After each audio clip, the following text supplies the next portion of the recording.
Tutti Frutti. Oh, Rudy. Tutti, what's up?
All right, we're live here tonight, the season finale here at IWCR Gen 6 Series at Phoenix. 175 laps. I think we've got a visitor in the booth with us here. Johnny Reed Foley, you got a copy? Hey, Rudy, how you guys doing up here tonight? Hey, we're doing, man. We're ready to rock and roll and get this thing underway. You're locked in for pretty much the title here tonight. So let's talk about what you kind of expect out of yourself here tonight. Well, I'm not locked into nothing, to tell you the truth, Rudy. I mean, you faced it. We only got 3 points ahead of Schweikert right now, and 2 points back from that to Michael Libby. It's a 5-point battle in a double points race. So basically, if Schweikert was to win and I finish second, I lose. There's 6 points out there for winning this race, bonus points. That is enormous. And so it's going to be very, very difficult, I believe, to come away with this one as I understand it. I'm really excited, though. I just know that personally our goal is to go out, keep the car clean. It's 175 laps. So we're just going to be smooth, very careful, last this one out, and try and put ourselves in a position to make a play at the end of the race. Right. Well, double points tonight. So hopefully it works in your favor. And like you said, you're just going to kind of ride it out tonight. Now, you tried that last week, and it seemed to fare pretty well for you. You didn't get real racy at the end, and you took the finish that you had and didn't try to get up there and finish the race in the winner's circle. So let's talk about last week a little bit. Last week was really rough on us, actually. We did not have the set that I thought we did. Turned out we were way off, and we were just trying to ride. I was determined not to wreck it, and that's what we tried to do. Unfortunately, though, at the end of the race there, you got to get a little racy, and Livy's not going to give me a position when he's trying to pass me for the points. So racing him really hard got me hooked and turned head on into the wall. But luckily for us, we were able to at least get a good top 10 out of the thing, which prevented it from being an otherwise absolutely horrific night. Ultimately, I just think that the case is the same tonight. Be smart, be smooth, and be there. Well, I wish you the best of luck tonight, Johnny. It's going to be amazing to watch here. It's going to be a race of attrition, patience, saving that right front tire. I think is going to be a key here, and keeping the car from going around.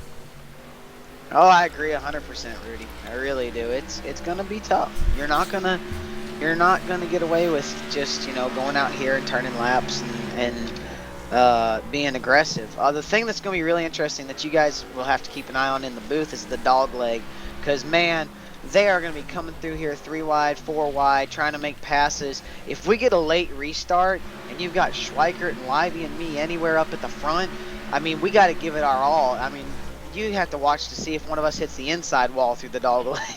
Yeah, well, I have no doubt the three of you guys are you're gonna put on a great show out here, no matter what. I'm really looking forward to this. I think Roger's going to be joining us here shortly, but I got a special guest in the booth tonight.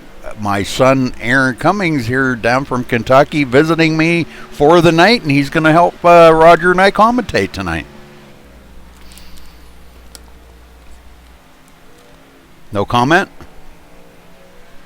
I was expecting him to say something. Oh no, I was. Got his mic, or?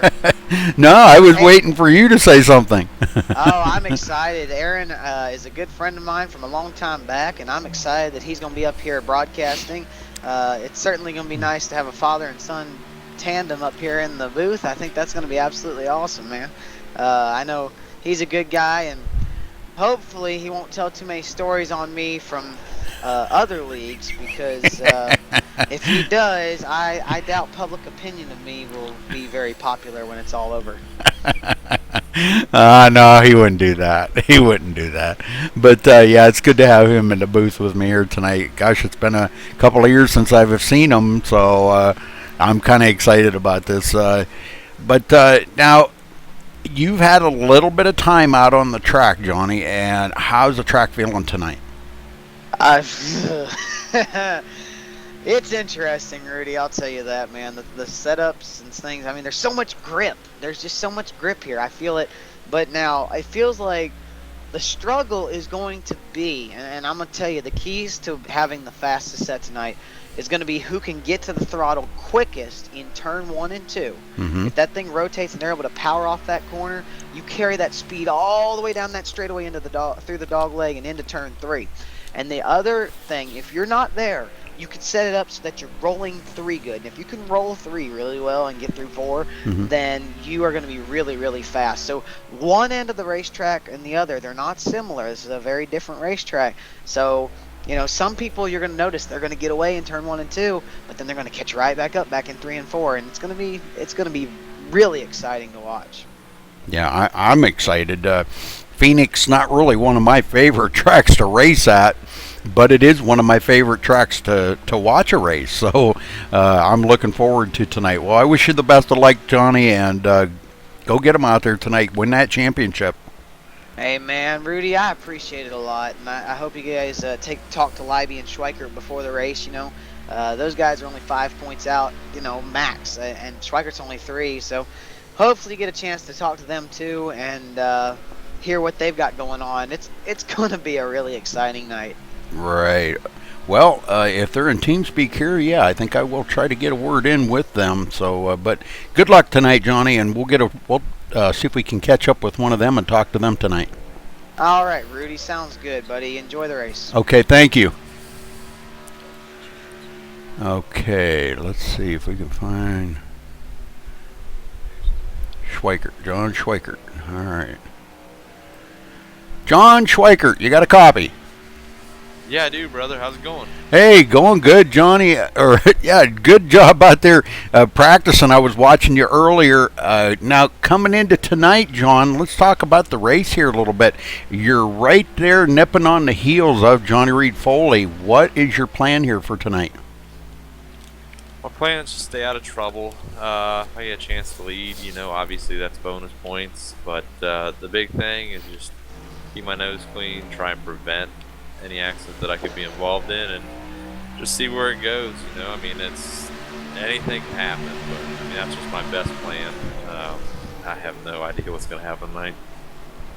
Well, I think Johnny said that you were only about 3 points behind him. Is that what you said, Johnny?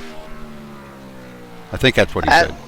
That is correct. Yeah, we got a 3-point gap between me and Schweikert. Okay, now really close. Going into tonight now, this is, with a tight point battle like this here, double point night, even finish just in the top 10 could clinch the title for either of you. depending on how the other one finishes. So, yeah, I talked to Johnny there earlier, and he said he's just going to try to keep it clean as well.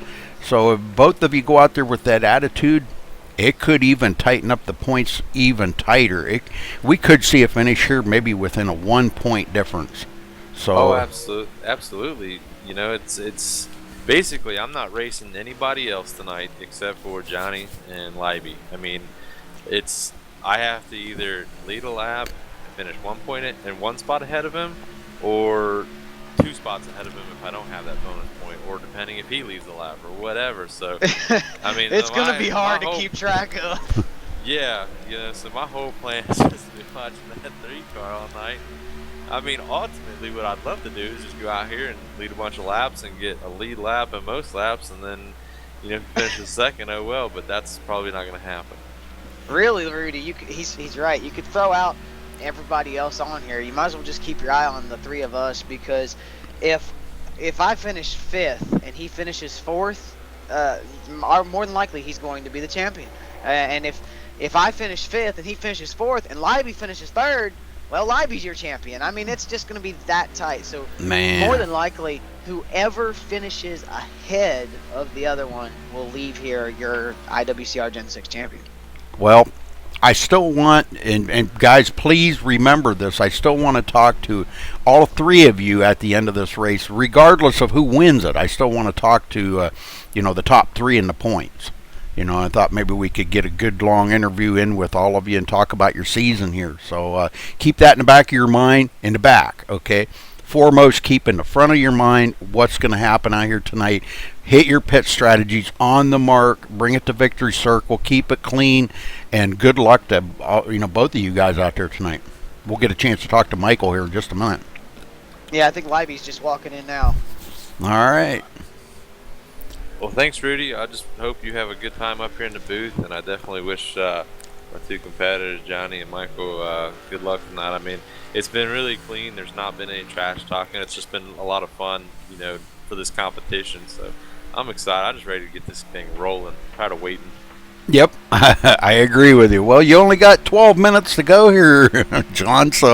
But good luck out there tonight, and thanks for talking with us, John. Thank you, man. All right, Michael, you got a copy? Yes, I do. All right, Michael, going into tonight, 3rd in points. What is your plan and goal to try to get this thing into victory lane and possibly win the championship tonight? Well, the first thing that's important is to win the pole.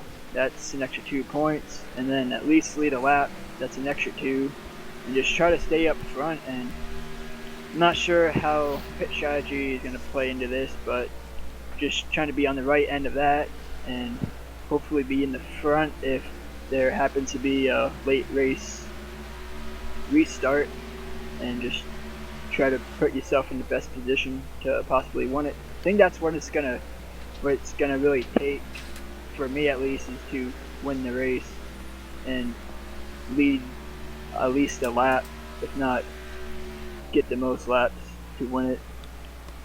Well, we just talked to Johnny and John there about their plans for tonight, trying to keep it clean and just try to finish ahead of each other. So is that your total plan tonight, just to try to finish ahead of them? Yeah, that's what you pretty much have to do. Is, at least I'm trailing 5 points, so I have to finish ahead of them. But just gonna try to, just drive safe, so I'm there at the end and try to make one last push on a late race restart or whatever happens, so I could finish ahead of them and possibly win the championship. Well, I know you guys, I've been broadcasting up here for a long time and watching you guys, and I know how pretty much most of your strategies, the little mind games that you all like to play with each other, not everybody out there right now in practice showing what they got. And that's a good strategy. It does kind of play a little bit of a mind game with the other competitors. You think you got enough to get up onto the pole here tonight, or don't you want to give that away? I'm not really sure what other people's best times could possibly be for the pole, but from what I've been hearing, I have a shot to be top 3, if not get the pole. So I'm going to try my best in the qualifying session to get that pole and get those extra 2 points. All right, well, good luck out there tonight, Michael, and I'm telling you, you're going to be amongst a lot of great, tough competitors out there, and you know, I mean, we've got guys clear back, you know, in the top 6 or 8 that are going to be wanting that pole position too. So, you know, Joe Roberts has been pretty tough here the last half of the season. Travis Townsend's been absent a little bit, but he's been coming on strong. Travis Brown, John Verga's kind of been a little bit off pace. Thomas Brander, another tough competitor. So you're amongst some pretty tough dudes here going into tonight. So all I can say is good luck, buddy. Thank you, Rudy. All right, guys. Well, a little less than 8.5 minutes till qualifying. Anybody got anything else they want to bring up here, or wish each other best of luck, or anything like that? I think we all wish each other the best of luck. I tell you what, this is this has been a weird season. I mean, we've had ups and downs, and let's face it. I mean, it's been freaky for John and me. For one thing, first thing comes to mind, and we don't like talking about it, but you can't throw out the fact of what Galen did to John at Indy, which really hurt him. And then the very next week, you know, I get internet netcode warp and all kinds of stuff, and it takes me out at Daytona. So I mean, everything's happened to put us all right back together. Ultimately, I think this is going to be a lot of fun just to see what happens here. I don't know. I think Alan Bose is going to end up taking the pole and winning the race tonight, though. If you talk about all of that, I mean, I just think that kid's got it going on right now. Oh yeah, he's been tough, not just in the Gen 6 series, but in the truck series too. So you could be right, Johnny. We could see him just maybe even do a sweep of the weekend here tonight. If anybody could do it, it'd be Bose, wouldn't it, John? I'd love to challenge him, because if you remember last time we were here, I won this race, and I love this track. But I think my eyes on that big prize. I'd love to win the championship. I think it's going to be so interesting, and Michael will tell you, man, it's going to be so tough on us three tonight to not, you know, we're going to get a lot of respect from the other drivers, I think, but ultimately at the same time, you know that, you know, it's going to be hard, because they're not just going to roll over. They're going to be wanting to race too, and I mean, hopefully when it's all said and done, in a perfect world, we finish 1, 2, 3, right, and get to race it out. But, you know, things are never perfect. You know what's funny? As I was just sitting here thinking when you were talking about like the whole Indy thing and stuff has come up, it's like every single week there's been an opportunity to capitalize, and it just hasn't been done. At Daytona, when you got wrecked out, I thought, man, this is great. And then going into 3, I just downshifted for some reason. I was talking, and it just spun out and wrecked my car. You know, last week in Chicago, I felt like I had one of the best, if not the best car, and, you know, just going past some people, get caught up in something. So it's just been crazy. We've been tight the entire chase. It's been fun. It's been up and down. It's been a roller coaster. And Libby, and that's allowed Libby, who, you know, is really, if you want to talk about team, is on the underfunded team, working pretty much as a 2-man operation. And yet here he is. It's allowed him to stay right here and be in position. And should something happen to me and John tonight, Libby's going to go home a champion.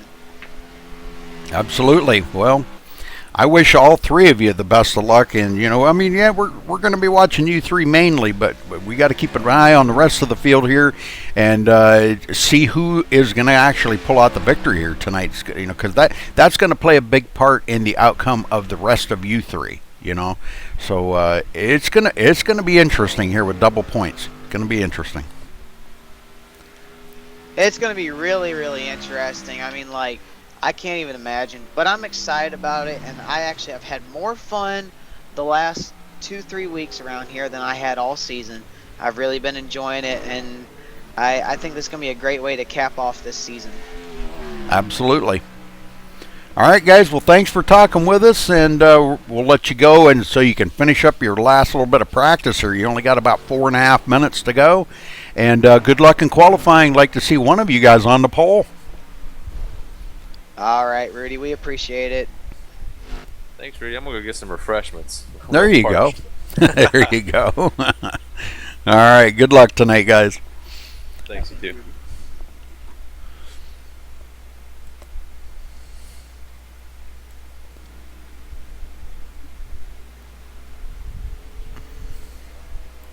Okay.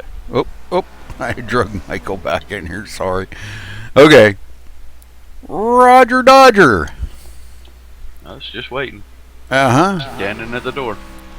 Well, we were trying to get a word in with Johnny come in first, and he wanted to talk a little bit, and then he kind of suggested that we talk to the other two that they're running one, two, three in the points tonight. So going into tonight, it's going to be an interesting race here, no doubt. Yep. Season finale, all the points are doubled. Be exciting. Not Well- as big a field as I had hoped for here, though. You've never met my son Aaron, have you? No, I don't believe I have. No. Well, he's going to try his best here at helping us a little bit in the booth, and but it's just good to have him down here with me. He's down from Kentucky, visiting here just overnight. He's going to be leaving to go back home tomorrow. But he's an old-time friend of Johnny Reed Foley's from way back in the NASCAR 2003 days. That I was aware of. Or 4, excuse me, Yeah, NASCAR 2004. Yeah, NASCAR 4. So, That's a very, very long time ago, too. yeah. Imagine how I feel when I look over here in my little cabinet and I see NASCAR Racing by Papyrus, NASCAR Racing 2, NASCAR Racing 99, and on down there. They're all stacked up right there. It's like, I've been doing this a really long time. Yep. 20 years. Well, this is how the Aaron got me into doing this racing stuff. I can remember when he was just a young'un. We bought what was it? Bill Elliott's NASCAR Challenge, and that's Yeah, that was our first one, and then we got the Papyrus, and when Alex Santantonio started expanding the NASCAR 1, that's when we started getting into the land racing between our computers, and eventually got online whenever I finally got into 4, and that's when I found a bunch of guys, and then Foley found us, and been racing with him all the way through up into iRacing for years now. Yeah, I used to have $400 phone bills from racing in Hawaii and 10 and all those places. ouch. Oh yeah, I almost got divorced a couple times over the phone bill. That was early on in my marriage, and she's still here 20 odd years later. So Doggone it, huh? yeah, she figured out you can't teach an old dog new tricks. Once racing's in your blood, it's there to stay. Since I was 12, I mean, it's a long time. And once it's in there, it never gets out. That's why I've just stuck with it. Well, not a huge field here tonight, guys, but these are the true core group right here of these guys that are out here racing tonight. They all want not just to win the championship, because some of them are definitely way out of contention, not even championship contenders at all, chase contenders, but more or less to try to get out here and beat these guys, setting the tone maybe for next season, So, but we're coming up on about 30 seconds away from first round of qualifying. They do have open qualifying here with it's knockout qualifying. So, kind of anxious for this. I don't know if you noticed, but the Raw Power guys tried to accommodate the broadcast guys by setting up in the Toyota and letting you get the camera set for the Toyotas. Oh, well, that's cool. That's cool. I did get a few of them set, yes. Yeah, the Raw Power Motorsports team is changing, brought Toyota on, and we're going to run Toyota next season. So I'm excited for the guys for that. Very cool, very cool. All right, we're ready to go qualifying here, guys. Shortened sessions tonight, too, by the way, in case you weren't aware of that. All right, well, I'm going to go ahead and play our national anthem here and get things rolling.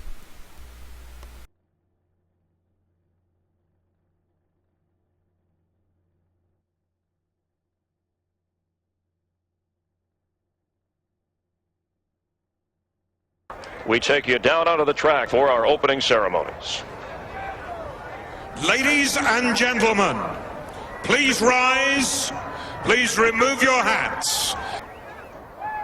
Oh, say, can you see by the dawn's early light what so proudly we hailed at the twilight's last gleaming, whose broad stripes and bright stars through the perilous flight o'er the ramparts we watched were so gallantly streaming, and the rocket's red glare, the bombs bursting in air, gave proof through the night that our flag was still there. Oh, say, does that star-spangled banner yet wave o'er the land of the free and the home of the brave?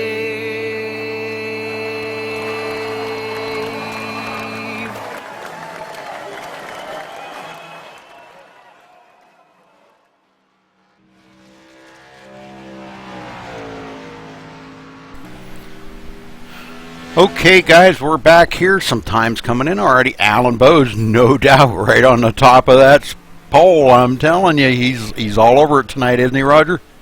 Yeah, Alan's got a pretty fast car tonight. He's probably out here just to make a statement that had he been in the chase, he probably would be the champ. And John just took over the pole with a 984 and just topped him by 100th of a second.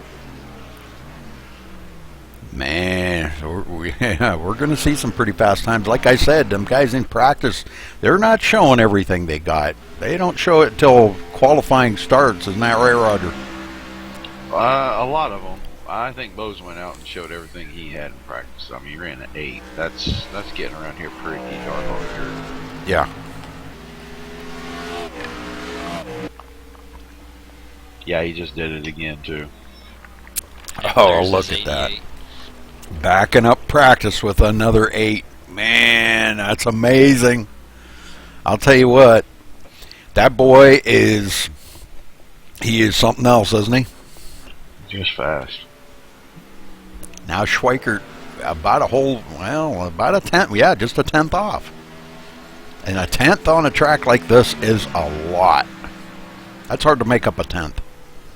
Johnny Reed Foley wrecking her up during the qualifying session. He actually didn't hit the inside one. Good job by him. But like you said, a shortened session here tonight, huh? Wonder why that was. Yeah, they're going to cut a few. Instead of running a 30-minute session, because they never use it anyway, they're just going to shorten it up.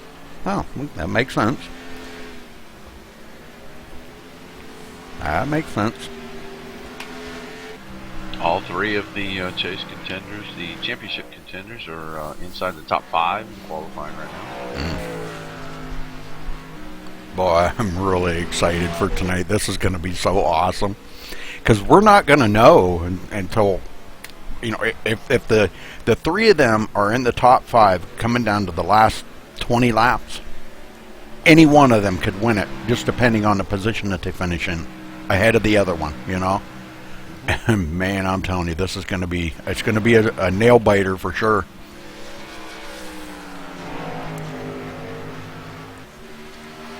A nail biter.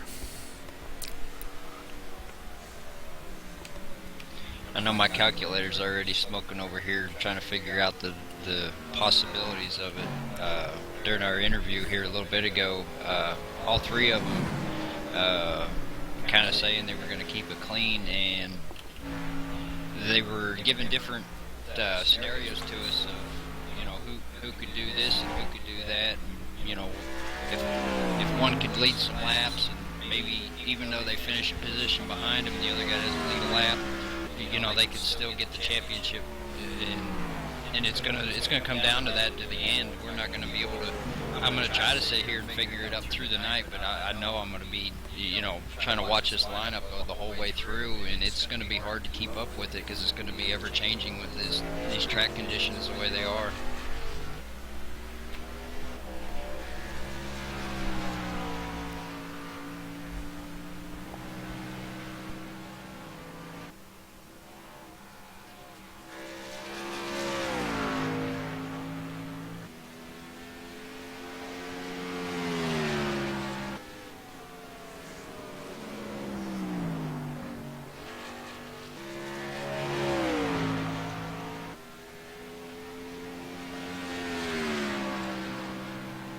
With this smaller field, a lot of these guys could get a bunch of attempts out here because there's just not that many cars on the track.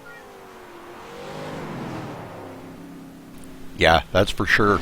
Aaron just pulled up the points here, and looking at them top three, the top three within 5 points. That's freaking awesome. And now double points here, that's still really, if you think about it, Roger, really doesn't throw Nathan Sedlick under the bus. Yes, it does, because he's not here. Oh, okay. Now, who's in fifth? It will be a three-man race to the finish. Who's in fifth right now? Thomas Brandner, and he's he in might there. still be in it if he's not more than about 30 points back. He's 32, yeah. Yeah, he's still on the very outside fringe. With the double points night, he'd have to lead the most laps, win the race, and the other guys would have to wreck out pretty early, I think. Mm-hmm. Yep. Well, and this being as tough of a track as it is here, we could see a total upset here tonight. We just, you just don't never know. We're not going to know, like I said, if them top three are in that top 5 coming down to 20 to go, any one of them could be our champion. Yeah, there's a lot of scenarios. For those three guys, one position could really do it. Yeah, I don't even want to lead a lap. Yep. That could be the difference. And that's what Michael Leiby's was talking about there when we were talking to him earlier. He's going to try to, each of them are going to try to get out there and lead a lap. Schweiker suggested about leading the most laps, trying to get the pole, to get them 2 points. And so, there's just so many scenarios that are coming into tonight that it's just unbelievable.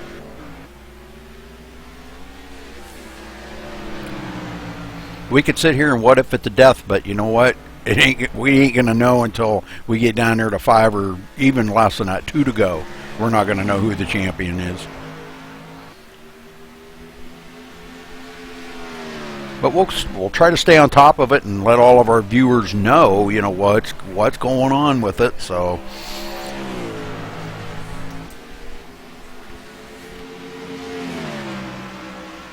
Lose a driver?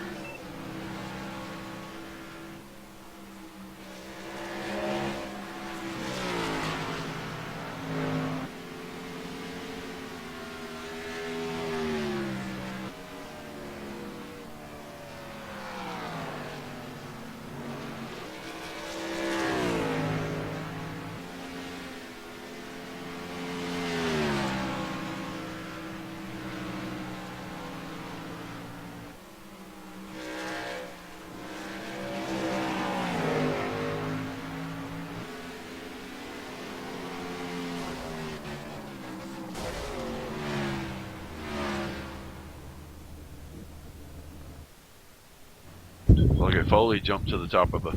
Oh, yeah. qualifying. Look at that. So, now, if he can stay there, there's 2 points for Foley.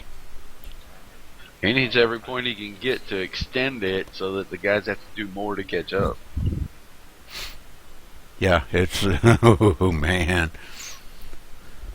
Now...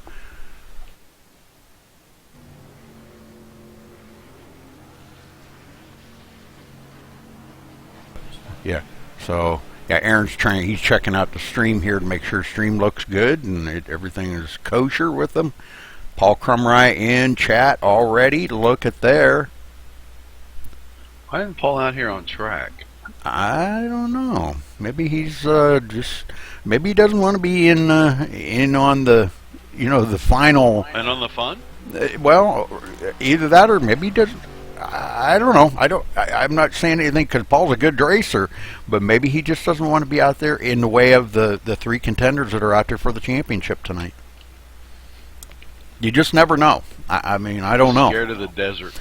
Scared of the desert. There's snakes and stuff in the desert. Well, That's what it is. I just asked Paul. I'm waiting for his response here. See what he says. I just asked him why he's not racing tonight. We've got 6 viewers watching right now. That's cool. Glad to have all the viewers out there. Just remember, y'all get your subscription in there for the MaxSpeedTV channel on YouTube. When we get 500 subscribers, we will be having a drawing live on YouTube for $50. So make sure you do subscribe to the channel here.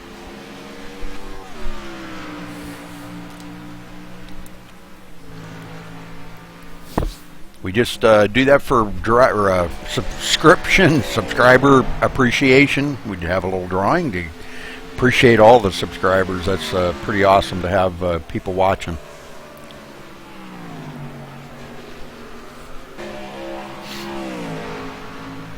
So, well, guys still out here turning laps. Are they going to have a second round here, Roger? I'm sorry, say again? Are they going to have a second round of qualifying? They are right now. Oh, they are right now. Okay. All right. Well, I didn't realize that. Sorry. And they took the top, how many? 8, 10? I missed the number. Okay. He No said problem. it quickly, and I...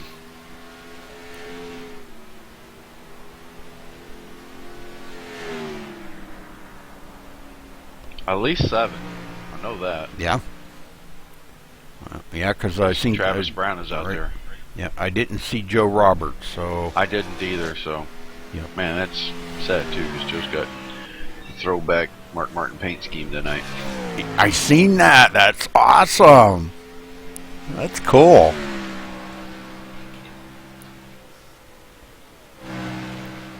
Now, it's a little more modern, but it's still kind of, you know, Martin-esque. Oh, yeah. That's pretty cool. Thomas Branner out there.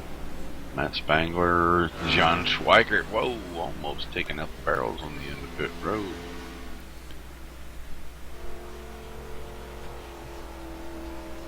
Well, I think the guys, most of the guys are probably calling it good enough. They've gave it everything they've got. Schweikert in third right there. Not a bad place to start, though, right behind the pole sitter, Foley. And those two, the top of the points, 3 points separating them, too. Oh, boy.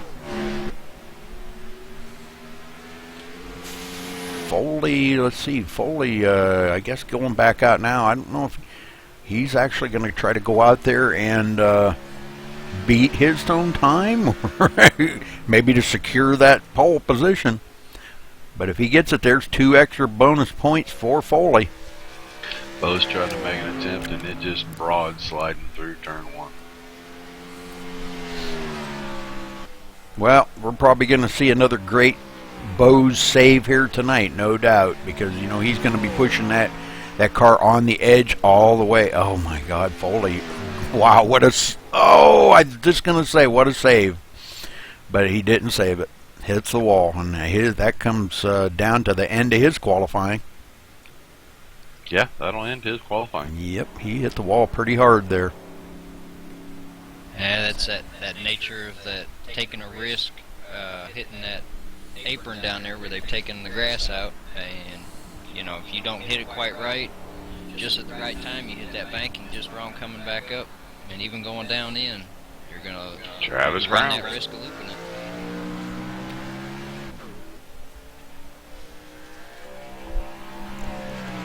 David Rattler, present and accounted for now. Rudy? Oh. We'll make it interesting. Yeah, Rattler always does make it interesting. I'm not sure what Schweikert's got going on here. He makes a lap and comes down pit road, but I think maybe he's just out there just having fun right now. He just knows he's just not going to be able to beat it. Now Foley going back out again? Huh? No, he's just riding around. There's no way. That nose is so pushed in. Yeah. Okay, gotcha. They're about out of time anyway. Yeah, we got about 4.5 minutes.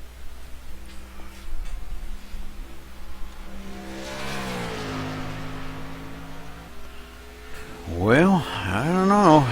I'm really anxious. It's going to be a long race. 175 laps here tonight, Roger. Holy smokes. Wow.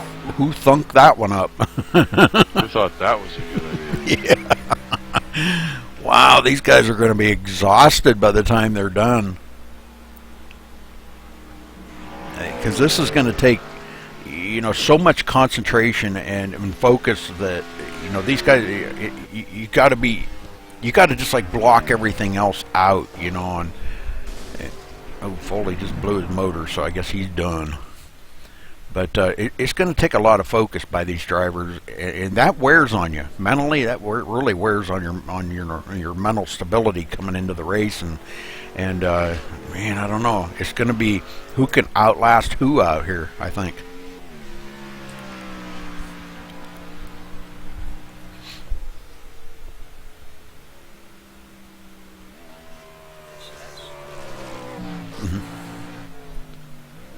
Yep, John Schweikert in the number 1. Foley in the number 3, and Alan Bowes in the number 18. Michael Leiby is in the number 5. Yeah. Matt Spangler, I think, is in the 29. Yep. And Thomas Brandner, gosh, I forgot. 24. Yeah, 24. That's right. Travis Brown, 92. Joe Roberts, number 6. John Berg, I don't remember. Sean King, I don't 48. remember. Ah. Notice how he can't remember either of the Jeff Gordon or Jimmy Johnson car numbers. No. Yeah. I can remember the 88. I know it's a choice he makes. Yeah. And it's a good one. Not really. Everybody's allowed to make a mistake in their life, and you just made 2.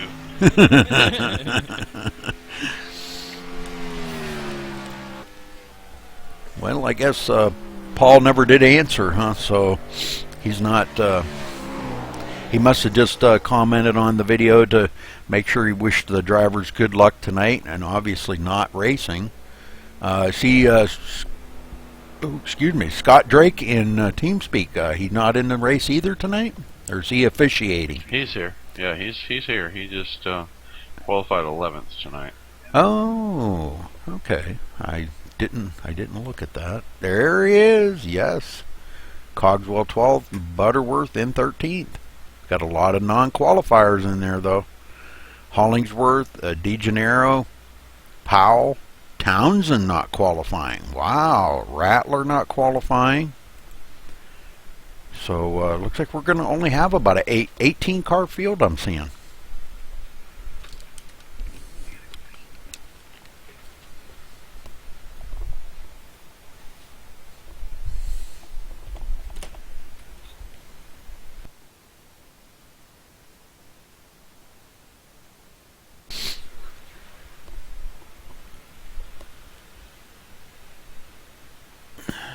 John Batista, somebody poking us messages or something down there, or what's going on? Oh, wait a minute. I believe this was to Aaron. John Batista.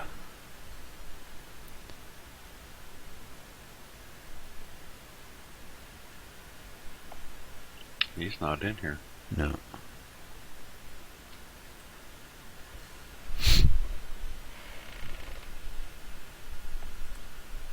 Oh, I think Aaron stepped away for just a minute.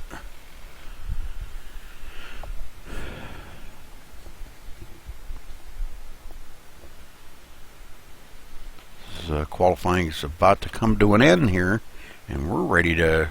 Looks like Foley is going to take that pole, so there will be 2 bonus points to Foley for going into the race tonight.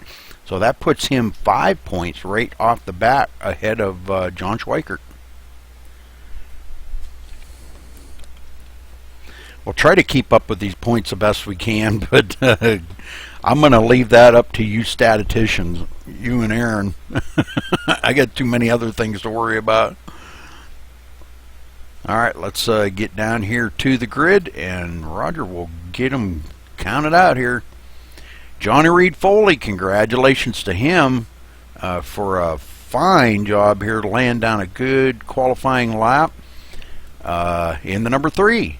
Congratulations. All right, in second place, Alan Bowes starting in the number 18. In third, the number 1 of John Schweikert.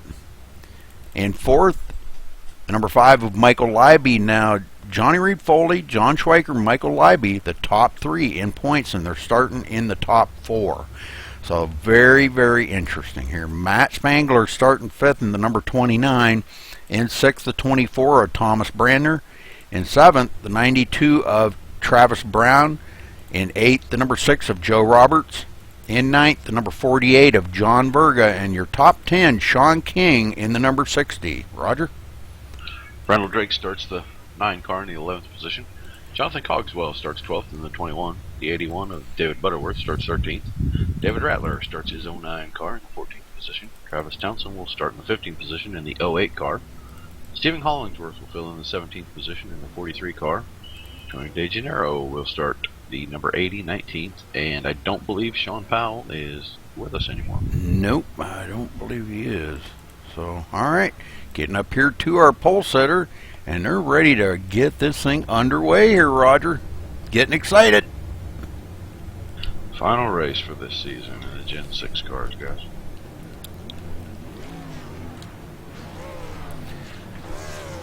And folks, stick around after the race because we're going to try to talk to, at least talk to the winner and all 3 of the chase contenders that are, the finish up there, at least the top 3, which will probably more than likely be Johnny Reed Foley, John Schweikert, and Michael Leiby. So we'll try to get a word in with them. I already forewarned them that we'll be talking to them regardless of whether they win or not.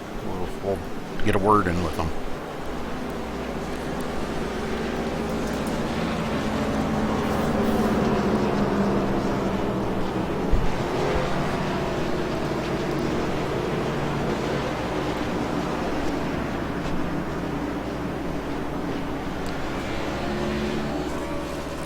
A couple drivers missed a start. Yeah. Thomas Brandner.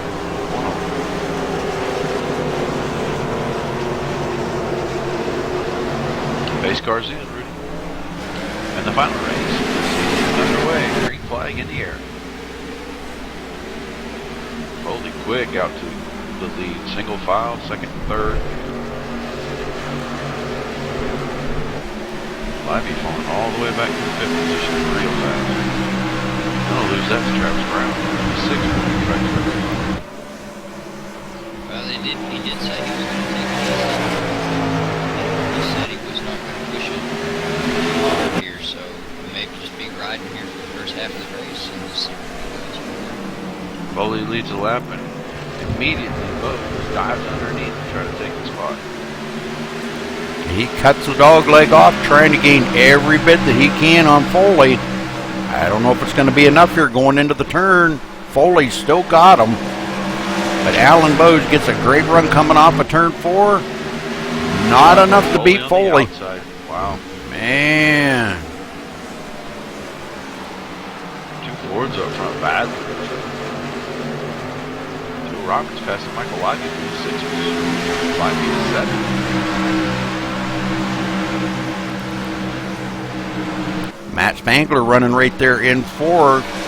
Travis Brown already working his way up to the 5th spot. Doing a great job. Let's see, he started 7th. Whoa. Caution, caution, caution. Wow, that freaked out. I don't know if you've seen that. Did it freak out on you? Ooh. I had kind of a weird glitch. That looks like David Rattler. Yeah, I wonder. It looks like he's selfie right there. He's just selfie coming off of turn 3. Got the left front tire and looked at it. Well, we'll go back and watch He it real should quick. be okay. Boy, that glitched really big time there. Yeah, I got a big shake. Yep. Screen. Yeah, that's the same thing I got.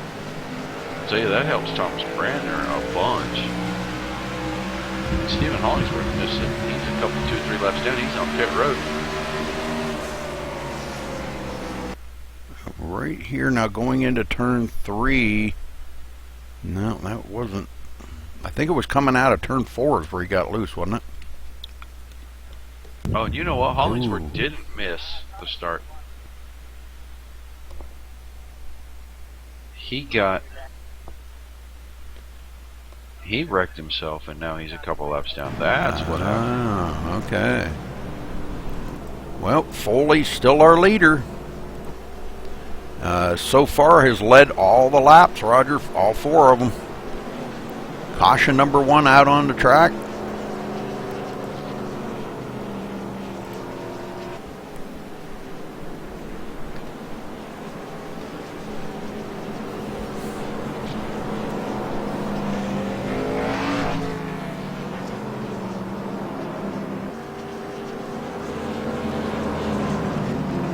Few takers from pit road there, Rudy. Yeah?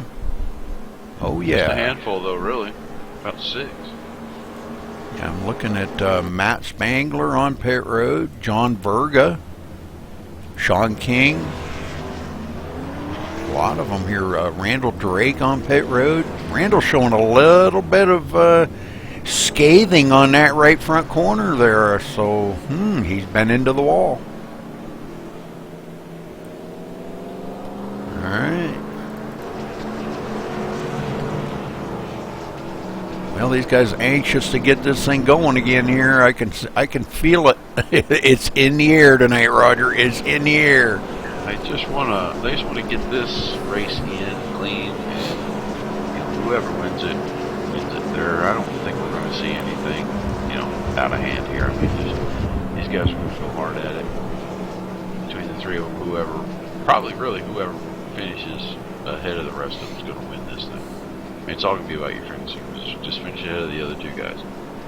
Yeah, Schweikert, I know he wants to get up there and lead a lap. He's going to be restarting 3rd. Michael Leiby restarting 6th. 3rd in the points. Would like to get up there and lead a lap just to keep that point battle, about the same, and then let the end of the race maybe decide it out. That would be really interesting. But Foley's on his own agenda here tonight. I think he wants to get out there and lead the most laps. So, but I think Bose has got a little something different to say about that. Well, Foley would probably like to win it to just put a capper on the season. And, he's absolutely going to have to contend with Bose, and he's probably going to have to contend with 1 car or so. Definitely. So, Aaron, what are you thinking of this new Phoenix track? Well, so far it's looking pretty nice. I'm liking how it's definitely changed a lot of the handling so far. It's actually making it a little bit more of a driver's track instead of just ride around and kind of let the track push you around. Now you can actually get your set point where you can go through that turn and get that car set just right. Very good. All right, Roger, ready to go green here, buddy.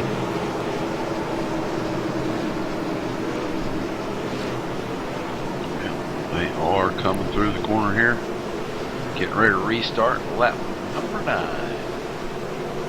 Oh, we're not very far into this. We're only 10% in. Pace car in.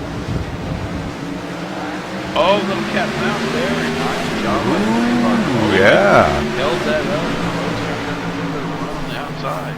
Now Travis Brown challenging John Schweikert on the outside. Yeah, and that seems to be the place to be on that outside, as we were seeing Foley and Bode battle up there, and Foley having such a great run on that outside. And look who's right there, Joe Roberts getting that number 6 car up into the front here. It's on the top 5. Yes, sir, started 8th today, now he's running 5th.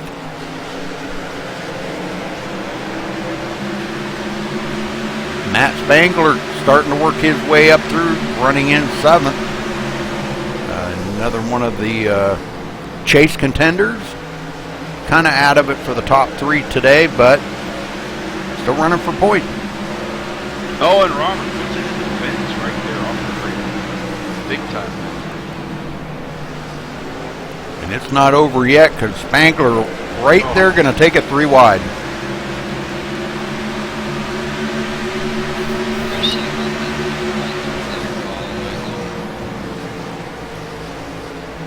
And Robert's not sure how his car's going to react to the damage in that right rear corner. Just trying to tippy-toe around here. Boy, the guy's inside the spangler. Yeah, brushes the Oh, not good, not good. Let's go back here. Sean King going around, it looks like. We'll go back and take a look at this as Sean King loops it. Bringing out the second caution. Oh, he got some help. He got help from Hollingsworth. Oh. These guys are pretty racy up in front of him. Yeah, but he was checked just a little bit. Hollingsworth just come up front bumper on the back bumper. That's really kind of all it takes on the exit of the corner here. It's kind of slick. Sean doesn't hit anything. He does a good job of keeping that car straight. Yes, he did. Well, this might help Joe Roberts. He might be able to go in and get a good bit of work done on that right rear corner, because he matched that in really good on that car. Well, as we were watching that, somehow Alan Bowes got out front. While we were watching the action in the back, there was action at the front. Yeah, we missed that. Oh, and they fake them all out.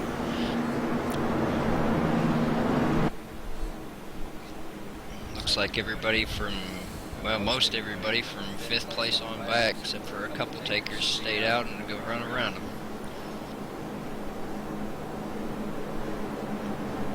So Alan Bowes getting to lead that lap. I think Foley was a little worried about that, but I think, all in all, I think he's probably okay with it. That, you know, hey, he's still ahead of Schweikert.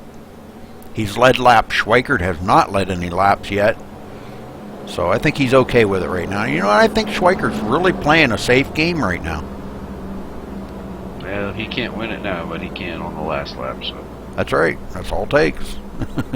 You know, it's going to almost just about be about who finishes ahead of who here, really. Exactly. Right now, Foley's extended it out to about 7 points over him, but that's just not very much. A couple of finishing positions and all that's eaten up. Yep. And he's going to be starting on the outside of Alan Bowes, so whether he gets a good start with Bowes, whether or not Schweikert can get up underneath Foley and possibly take over that second, and then start looking to figuring out a way to get by Alan Bowes. So right now, those two Fords look extremely strong, a lot stronger than the rest of the field. Must have a killer setup in them things tonight. Yeah.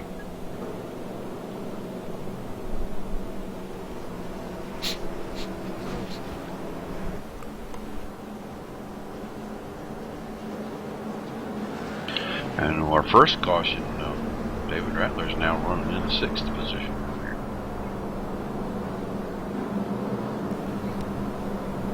Yeah, man, he's come from way back. I believe he was one of the ones that stayed out and did not pit under this caution. I did see, like I said, there was a few of them that stayed out. Was a 5th on back pitted, and a few of them come up from the rear of the field, so they took advantage of the track position and try to snuffle out a decent running order here for this rest of this higher run here, field run. We'll see if they can balance it out for the night. Well, we're about 15, 16 laps in, and I think I'd like to get a perspective from who would normally be a driver and is spectating this evening. The last time that he had spectated Gen 6 race here at IWC Arkansas, he will be reinstated as a driver when we start next season. Galen Gidman, what do you think so far about the new Phoenix, buddy? I think it's providing for some great racing. These guys are really able to go after it. A lot of different ways to approach, especially the backstretch, and then it narrows up going into turn 3. And I think, a couple little cautions here early, but I'm not sure that's indicative of what we're going to see through the rest of the night. And I think they're going to have a great run as we go forward. Very good. Yeah, so far I like seeing some of the side-by-side racing, and it looks like momentum's going to be the huge key. If you just keep that outside momentum, you can hold the guy up on the inside.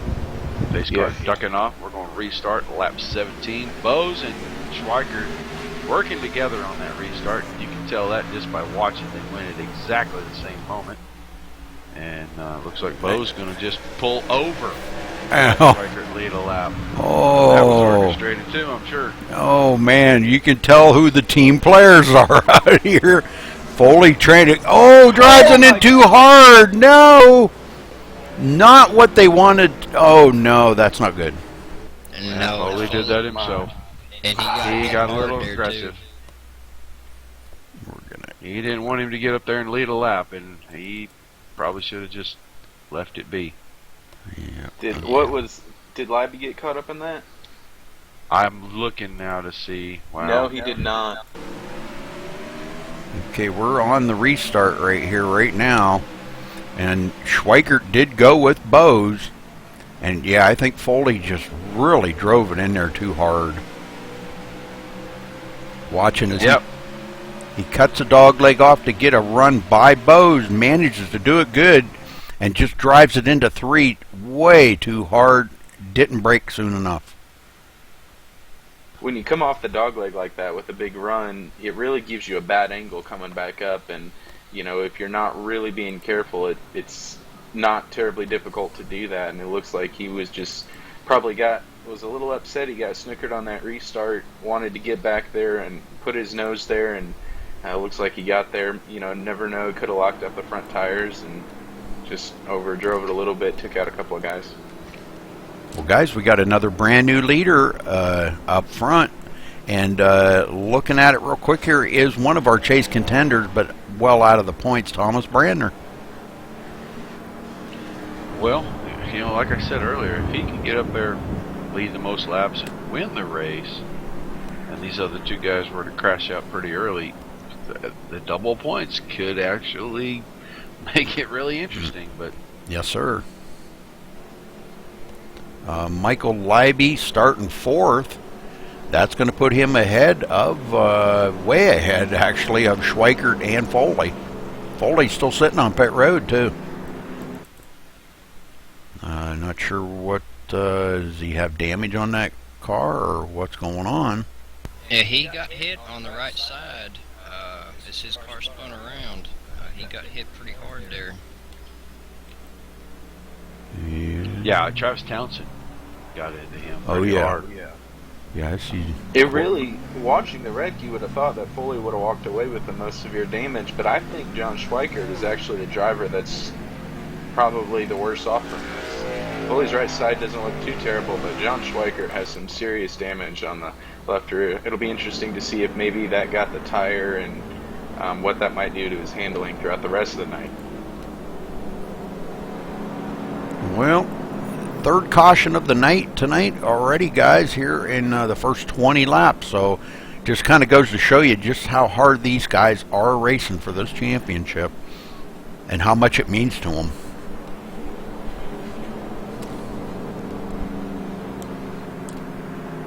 And you were talking about wiping that 4-point advantage that Foley had already early on in the race. That pretty much just put a damper on that for a little bit. But I also want to mention Hollingsworth. He got the lucky dog on this caution. Yeah, it's going to put him only 2 laps down now instead of 3. But we're ready to go green here, Roger. They are lining up. That's front row. Is that Thomas Brenner and Joe Roberts? Yes, sir. Wow. Joe Roberts with that, going back to the Mark Martin days of Folger's coffee machine there. They're great. You did that scheme for him, didn't you, Roger? Yes, I did. Both of the front 2 cars got a little bit of damage. One down the left side, the other down the right. That's good. It'll be interesting to see how these championship contenders do iron back in traffic with cars that may not handle too well. We'll have to watch and see. Right. Going green. Going green. Pace cars in. On the gas, green flag in the air. Back underway. Lap 21. We have made 10%. Rudy. Brandon clear out front. Joe Roberts with a good run off the high side of 1 and around the outside of Travis Brown right there. Keep himself in second place. Yeah. Travis Brown doing really well there on that low line, though. But Alan Bose up on the high side. Oh, Brown really loose. Save that car, Travis. Good job. Wow. Nice piece of driving. Good save. That's one of them Alan Bowes saves right there. Oh, Close. Speaking of Alan Bowes, he almost put the front bumper up to the Roberts rear bumper right there when he won. Yeah, he's trying to get there, and I'll tell you what, Joe's doing a great job of holding Alan off. And they've caught up to Thomas Brandner. Big time. Now Bowes has the inside position here. Rattler's going to be. Is that Rattler in a Chevy? I believe it is, yes, sir. When did that happen? I don't know. Must be. Maybe he's trying something different. Maybe it'll change his luck. Freaky Friday around here, right? Something, yeah. Bowes still looks like he does get the running. Clears Roberts to take over second. Bowes is finding a way to get into turn one at the same level everybody else is, but he can keep it on the bottom and gets that great run off, which is just really helping him. I gotta think he's doing something different, getting into the corner with his brakes, and I don't know if he's straight line braking or how he's doing it, but he really looks good coming off of one, which is all facilitated by his entry. Yep, and Rattler does get by Joe Roberts, taking over the third spot. Meanwhile, where the rest of our championship contenders are, I'm going to go to the back. Johnny Repoli is working with Sean King to take over the 8th position. And he'll set his sights on Michael Libby running right in front of him in the 7th position, and John Schweiger running right in front of that in the 6th position. So, 6th, 7th, and 8th is where our championship drivers are set right now. And Schweiger is looking right in the back of the 6th car, trying to get the 5th position away here. Fresher tires versus old tires, probably not going to be that big of a challenge. You know, Joe, he's been so strong the second half of the season here.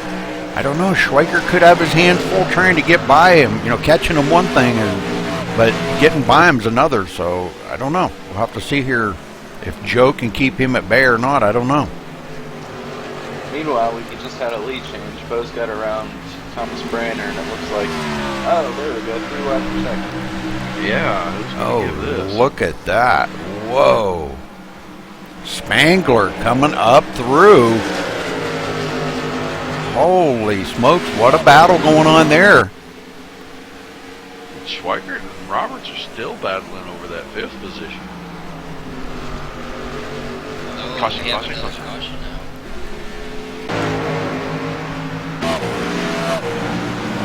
now. Looks like Hollingsworth into the inside wall and sticks like glue right there. Let's go back and take a look at that. Just, I think it looks like he was trailing somebody there. Travis Brown, I think he might have just had the you know, when you're trailing somebody that close, you know how it kind of upsets the car from the aerodynamics. Might have just really disturbed the front end of that car, took the grip off the front. Front end of that car was already disturbed from a previous encounter with the inside wall. Yeah. Now he goes, gets loose coming off a 4. Looks like he tried to pinch it down a little bit too much. Comes in, hits the inside wall, and that thing just hangs right there. Man, totally destroying the front of that car. Wall glitch. Yep. He's going to feel that one tomorrow. Yep. No doubt. When he finally wakes up. I don't know. Alan Bowes heading for pit road here, or is this going to be another fake out? No, he's coming down pit road. Schweiker did it. He's going to go lead the lap. There you go. He ran that one all the way to it. Oh, yeah. He went hard to get that. But he'd already led 1 lap, so.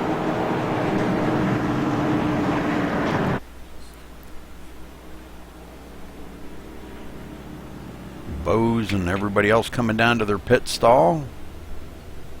Foley coming around, getting in his pit stall.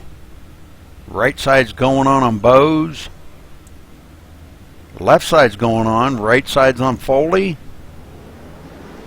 And left side's. Foley's going to come out a little bit behind, but 4-tire change for all these guys. But John Schweiker staying out. And, boy, I don't know. What do you think? You think that was a good call or not, Galen? I don't know. You know, I think the only person that can really know that at this point is John, and kind of based on how his car is handling. He already had the lap led, so I don't think that this is going to do a lot to facilitate him leading the most laps, which would be the only other bonus point he could get. Obviously, he's just trying to get some track position here, but with older tires, a car that didn't seem like it was handling all that well, I don't know. I think I'd have pitted, seen if there was any more damage we could get fixed, and just try to survive the race a little bit longer. But he's going for it. We'll see what happens. Well, yeah, you know, Aaron just brought up a good point. Schweikert did pit on the last caution, so, and that's only been just a few short laps ago. So we'll have to see. Boza with 4-tire change going to be starting on the outside of him, and you know how good that outside line's been coming off the turns. I know how good that 18 car's been on every start and restart. Yeah. Based on what I've seen, though, I kind of wonder how bad the 18 really wants to beat the 1. So, it'd be interesting to see how hard he races it. That's a good point, too. You gotta say the same about the 29, which is in 3rd. Right now, Schweikert's in a pretty good position with guys that are probably rooting for him in the championship, you know, in his vicinity. So, it'd be interesting to see if, you know, they give the guys that are running up through towards the front maybe a little bit of a battle trying to get up there. And Rattler starting 4th, Thomas Brander 5th, Joe Roberts 6th, Michael Leiby, or one of our chase contenders, 7th, Johnny Reed Foley 8th, another chase contender, and Travis Brown 9th, John Berga up to 10th. And we're ready to go green, Roger. You got to look in that 7th position where we got Mike Leiby. He's just stayed out all the trouble, just running laps, and based on what I saw in practice, he's got a really good car. So I wonder when he decides it's time to make his move, and if anybody in front of him has any trouble, he's in a really good position to pounce.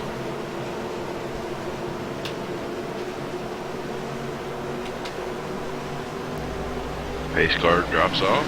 Schweikert nails the gas. Bo's kind of asleep there a little, but he's going to recover. Probably hold on a second right here through 1 2.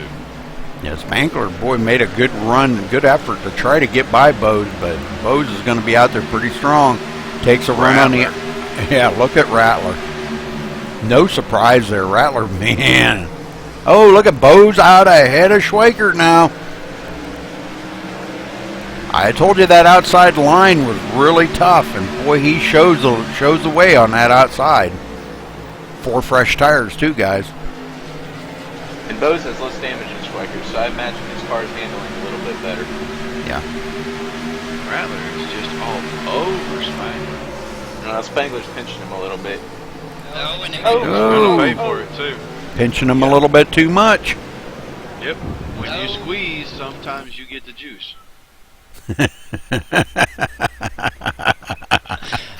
you go. That was, oh wow, Roger. He just left it all on the end of turn 3. He left the juice right there. Oh boy. I'm sure there's plenty of fluid leaking out the front of that car now. As we're watching you lay here. down on somebody's door like that and have bad things happen. Yeah. You know, he's notorious for that, so. Yeah, he just pinched him just a wee bit too much, I think. He does go up and hits that outside wall pretty hard with the back and the front, so. What? Minimal damage to the 09 car. We got cars sliding in here everywhere. Oh, yeah. Duck and miss them. Yep. Looks like the 9 may have got a piece of the inside wall trying to miss him there. All right. These guys all coming down pit road here now. And front guys still staying out. Alan Bose, John Schweikert, and David Rattler not wanting to pit. Bose just come off the pit road here just about 5 laps ago. So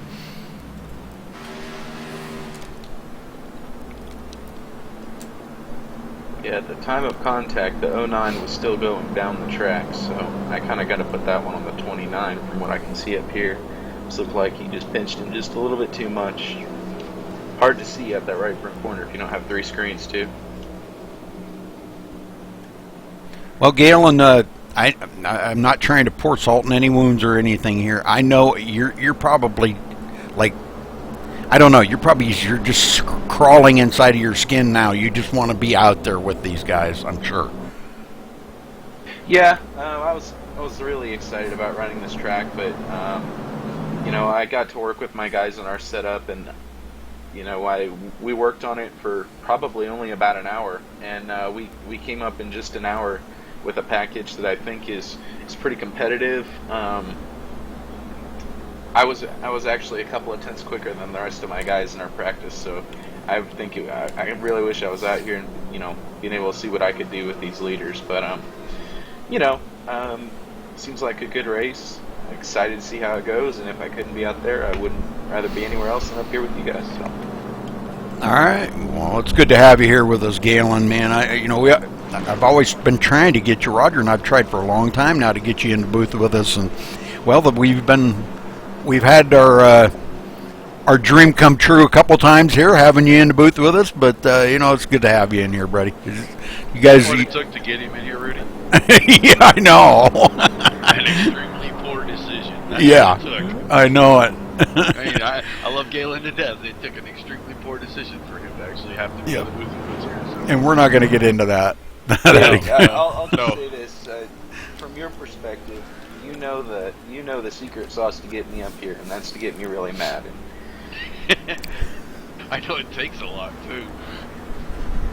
But like I said, you know, happy to see my teammates, my past Ford Racing guys, some Raw Power Motorsports guys that we're real close with, out here running well. Can't wait to see the end of this race. Should be a blast. Well, it looks like we've lost Stephen Hollingsworth. He is, yeah, I think that car was stuff. Yeah, it took the whole front clip off of that thing. So. Well, I think you put the fan blade back in the driver's seat. Yeah. All right, Roger, get them going here, buddy. All right, buddy.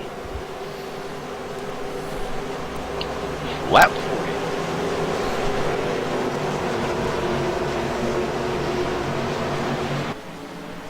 Pace car in. Close hit the gas. Green flag flies. And not as even as it looked until we got down here to turn one. Well, wow, Rattler bombs it down there. Rattler got the big run on Schweiker this time. Let's see if he's able to do anything with it. 3. He's got a lot better tires than John does. And that car, he can drive that thing in so much deeper than anyone else out here. Don't look now. Foley made it to 5th. Well, you got to remember that Johnny Reed Foley and David Rattler, they're both PSRG guys, so they probably have the same set. And Foley out-qualified these guys by a good little bit, so we know they've got speed. Rattler got a pretty good run off of 2 that time, but boy, so did John Schweikert, and powered it down across that dog leg and holds it up in front of David Rattler for right now. Knowing these two guys and having raced with them as I have a feeling that, you know, Rattler never shows you all what he's got until he has to. He's just riding right now, and John's 110% at all times. So I have a feeling that Rattler can get by him if he wanted to, but he's happy to just ride for the time being. Yeah, they got a lot of race to go yet here. Wow, 133 laps to go. So Brandon running in 4th there, Foley in 5th. I think Foley might have kind of maybe rethought his earlier decision there, driving it in pretty hard on Schweikert. And I think he's just going to be content to ride for a little while here now. He's been up there and he's led some laps and got that bonus 2 points for leading the lap. So, what you got to do. It looks to me like maybe that damage is actually affecting that car. But he looks really tight in the middle of the corner. Right now with Schweikert 3 places ahead of him. I don't know what that's going to do. Well, that might be a 1-point win for the one car.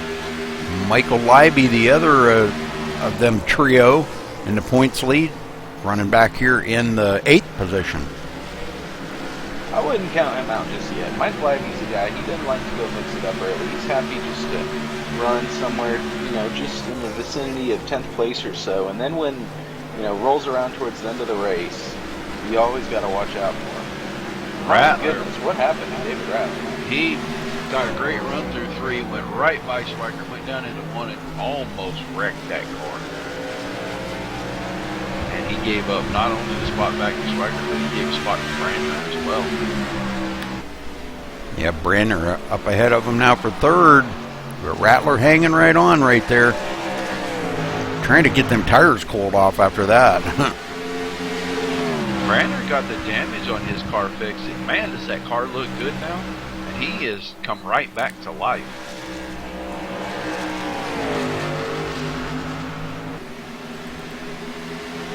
Little Wiggly coming off a 4 that time.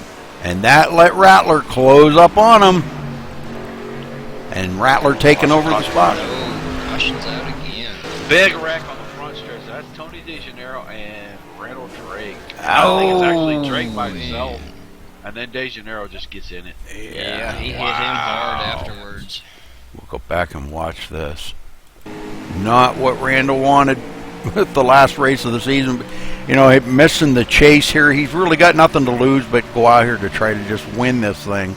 And unfortunately, man, that's too bad. I feel bad for him.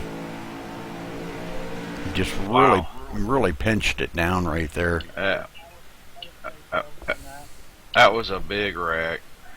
He knew Sean King was there and was trying to give him all the room that he could give him. Yeah, and right there, Tony DeGenero into Randall Drake. Holy smokes.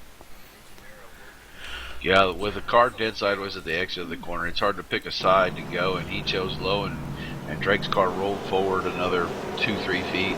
He just couldn't miss it. Well, I don't think that's going to buff out. Pit road, So. going to be busy. Yes, it is. No, they better get Mako for that one. And Lively's going to go slide up here and lead him a lap. Yeah. Down. Keeping that. Go ahead. I was going to say, I wouldn't be surprised if this whole run he's been playing for the concept of a caution real quick, and he'd been saving his tires just so he could go up there and get that lap led, and then have the option to stay out if he wanted to. Well, and that's evened everybody up. Everybody's led a lap now for the championship, so that only leaves Foley with the 2 point extra on the start for the pole. Yeah. And you know, this with his damage, this could prove costly. He's got to run a clean race the rest of the night and try to beat these guys in order to keep his championship hopes alive. Well, and now he and Foley are nose to tail on the track, coming off pit road. Boy. We also got to think about the possible penalty point that Foley might incur for that caution. I don't know if he's reached the level where that starts costing you yet this year. I'm going to go see if I can find that document right now. But if that was more than his 6th caution cause in the Gen 6 series this year, that will cost him a point. Oh. Yes, and Levy does go down pit road. So Is it? He'll give it back up. But Will it be 1 point, or will it be, because this is double points race, will it be 2? It would be doubled, actually. Oh, Yeah. so that would wipe his pole. That wipes out the right pole. out. It's Ow. moving them back up, right back to where they started for the night. It's only having a 3-point lead over second place in the points here. Boy, the cheese is getting awful binding here, boys. Yeah. And stinky. Uh-huh. And Bose is hoping to stink it all up for the night. He goes back to the lead after Levy get pitted there, after he led his lap. I'll tell you who's impressing me tonight, Thomas Brenner. I know. He came into the server pretty late, no real laps on the setup, and you know he's been extremely competitive since the green flag dropped on this thing. Yep, one of our chase contenders running in second right there, going to be starting on the outside of Alan Bose. David What a Rattler kick in the third. pants that would be, huh, Rudy? Yeah, it would be. Right now, if Foley and Schweiger were to have a problem and Lively gets caught up in that, all 3 of those guys go out. And Brandner can get up here and somehow steal the win. Oh, man. They could really... Boy, we could be looking at something that we really haven't even thought of. We could be looking at a scenario here, You know, and with Sedlick being gone, that just opens the door. Yep. Oh boy, guys. Alright, so I just checked it out. Foley had 5 cautions up to this point caused this season. So this will be a 6 caution cause, which will put him in the first level penalty points, which is 2 points per caution. So that effectively is a 4-point penalty for causing that caution for John Foley. Pace car in. Bose nails the gas, green flag in the air, back underway. And a really good start. He kind of had Brander guessing, and he guessed wrong. So that'll make effectively, that would make this a 1-point differential. Effectively, yeah, Brander gets around 3 of them outside P2 for Thomas Brander. Look at Foley's that. on the outside of Schweiker here for the 5th position. I don't think he's going to make that pass, but you know, real nice save. Now he's on the inside down into 1. This will be interesting. You know they're probably not sending each other Christmas cards right now. and Foley, after the injury, just did not push that in. And I guarantee you the one car knew that he wasn't going to do it, and so he pressed the issue on him down there and was able to pull that spot off. So we'll see if Foley can get back there and get to him. Right now, Rattler just giving Brander all he wants up here for second.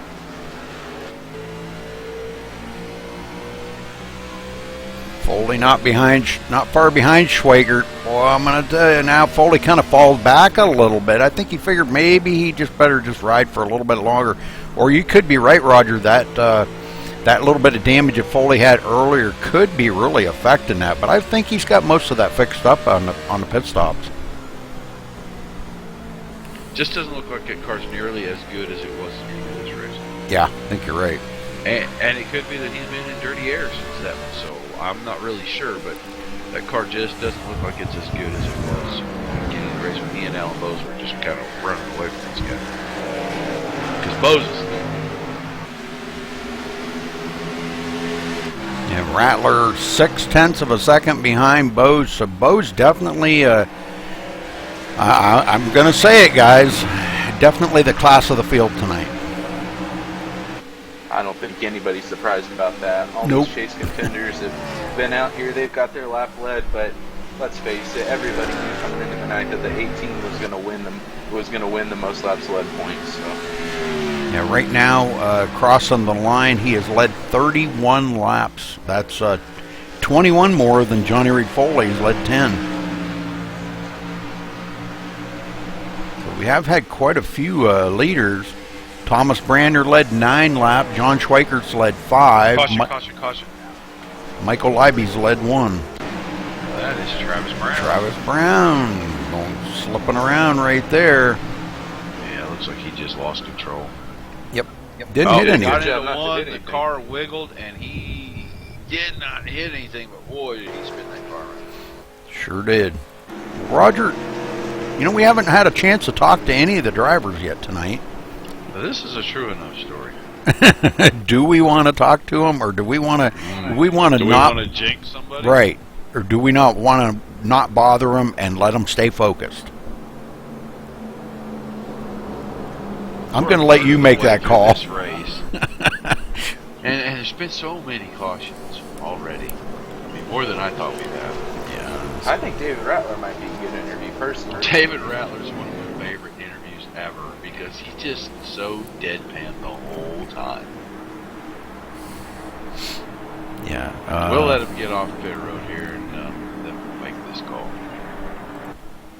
No, everybody pitted except for the 29 of Spangler. He decided to stay out this caution. Now that'll give him some points. He'll get 2 points for leading a lap. Now I just got some clarification on this penalty point, and the penalty points are actually written in stone. They're not affected by double or single point type races. So this will be a 2-point penalty for Foley, not a 4-point penalty. Okay. Which in a situation like this, I mean, that's a single running position. That's a big deal. So it'd be interesting to see how and if that plays into the final outcome. So Foley will still have a 3-point lead. Effectively, that nullified his pole position for the night. Yeah. Effectively, yeah. But as they run right now, Schweikert's 2 positions ahead of him, so right now we're sitting at a 1 point lead over him right now. Yeah, Foley with a 1 point lead in the way they're running right now. Is that correct? Never know how this. I believe that's correct. Yeah. You just never know though, because we're not giving him any TV time, but Mike Livy is sitting there 5 points back, and he is just in the mix of this. If the 1 and the 3 come together again, I mean, Livy is instantly your points leader. So it's so close. You gotta love the chase. Kind of nullifies that Mr. Consistency award that championships used to be, but it really does make for an exciting finale. Well, Michael sounded really excited about coming into tonight. I know so far he hasn't met all of his goals that he come into tonight with, but one. He did lead a lap, and that's what he wanted to do. He really wanted the pole, but he didn't make that. And he said he wanted to lead the most laps. He wanted to capitalize on everything that he could possibly do on those front 2 to try to win this thing. 5 points separating them top 3. I mean, man, this is crazy. This is crazy, guys, going into this race tonight.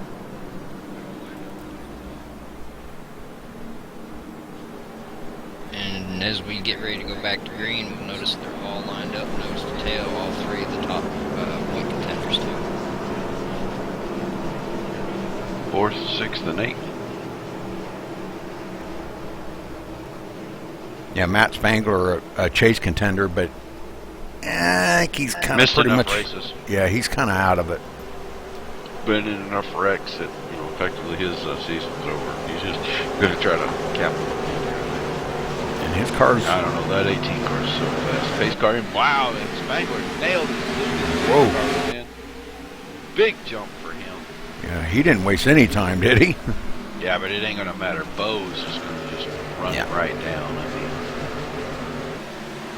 It won't even be funny how fast the 18 by Spangler. Spangler can put down a good lap time most of the time, but with a damaged car, older tires, and Alan Bo's chasing him, he's not going to be out there for long. I'll tell you what, Thomas Branner is all over. Oh, Bo's loose. And what a save. Wow, unbelievable. There's that Bo's save. I was just going to say, Bose can't take too long waiting to pass because, we already know that, everybody behind him is going to be putting pressure on him, and he cracked under that pressure. Man. What a save. Every week that guy does that. He does. Oh, Foley loose off turn 4. That had to be a scary moment for him. Well, we watched that, Roger, but there is kind of a little glitch that I'm sure probably most of us iRacers know that if you, while you're still on that gas, if you tap the brake, boy, it straightens that car right out. Now, I don't know if his reactions could be that quick, but man, I'm telling you what, he sure does make the miraculous saves, don't he? Yeah, and that's not the 2-foot stomp saves. I don't know what he's doing. My God. That thing was sideways all the way down front, just smoke boiling off all 4 tires. Unbelievable. I think it's called 15 years old and just insane reaction times. Yep. I think his reflexes are unbelievable. Maybe it's all those Monster Energies and NOS drinks he's sitting there drinking. Yeah. Yeah. Monster Energy drink. Well, without making this too much of a sponsor promotion, I happen to know that Bose is quite the fan of Gatorade, so I'm gonna go ahead and contribute this Gatorade. Cause the backup behind him, and Bose is going to take advantage of this underneath. Yeah. Yeah, that checked up Rattler and everything. Bose managed to get by Rattler and back into competition here. Still door to door with Brandner. And Rattler wanting to go with them. And boy, oh man, Thomas Brandner went way up the hill. Did you see that?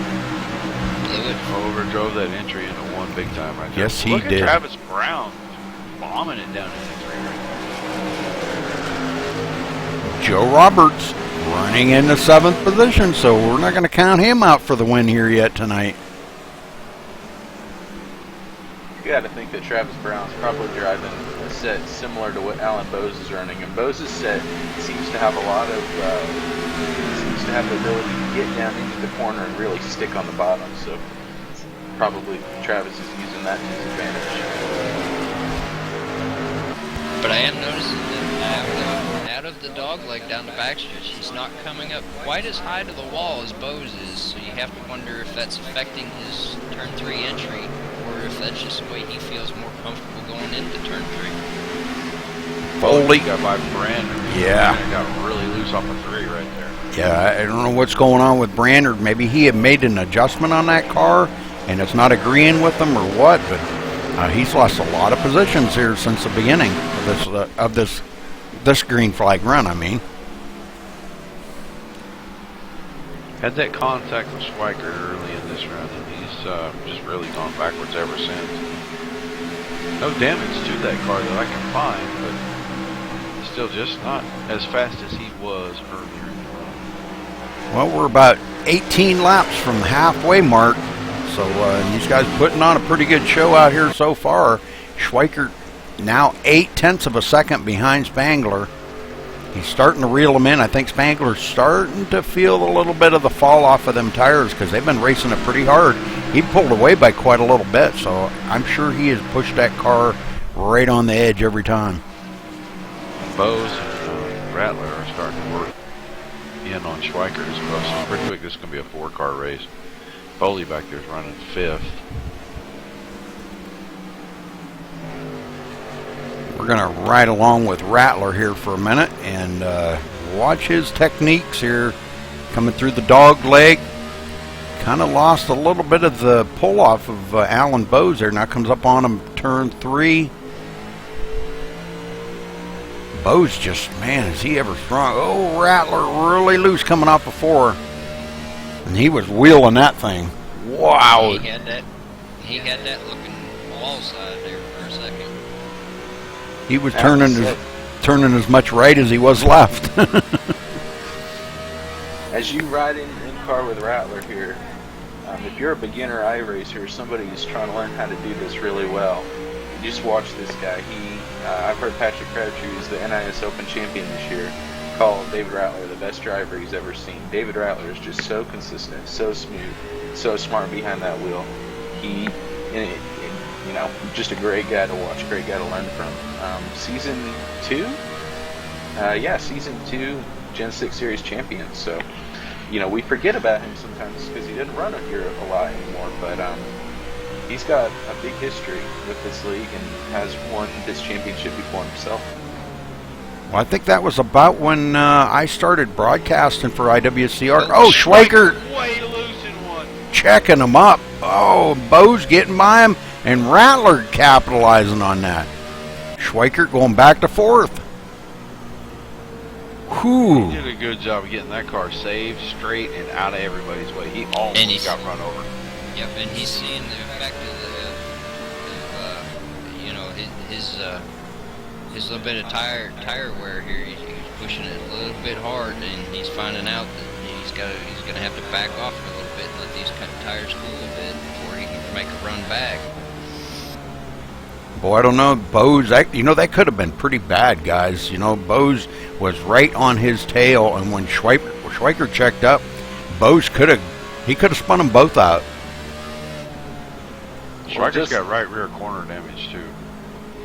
Well, and just like that, at the time that happened, I think that Schweikert may have had the points lead, but he loses those 2 positions, and suddenly this championship's right back in the hands of Johnny Foley. So that just shows you how close this is. Yeah, I did say at the beginning of the race, my calculator's going to be fried before the end of the night. It's going to be a back and forth all night long to the end. Yep. I bet. It's Hope gonna. you got some extra batteries over there. Oh, it's plugged into the wall. Oh, Spangler gets loose. I don't know what happened. 2-liter 18. He clipped the wall off of 1.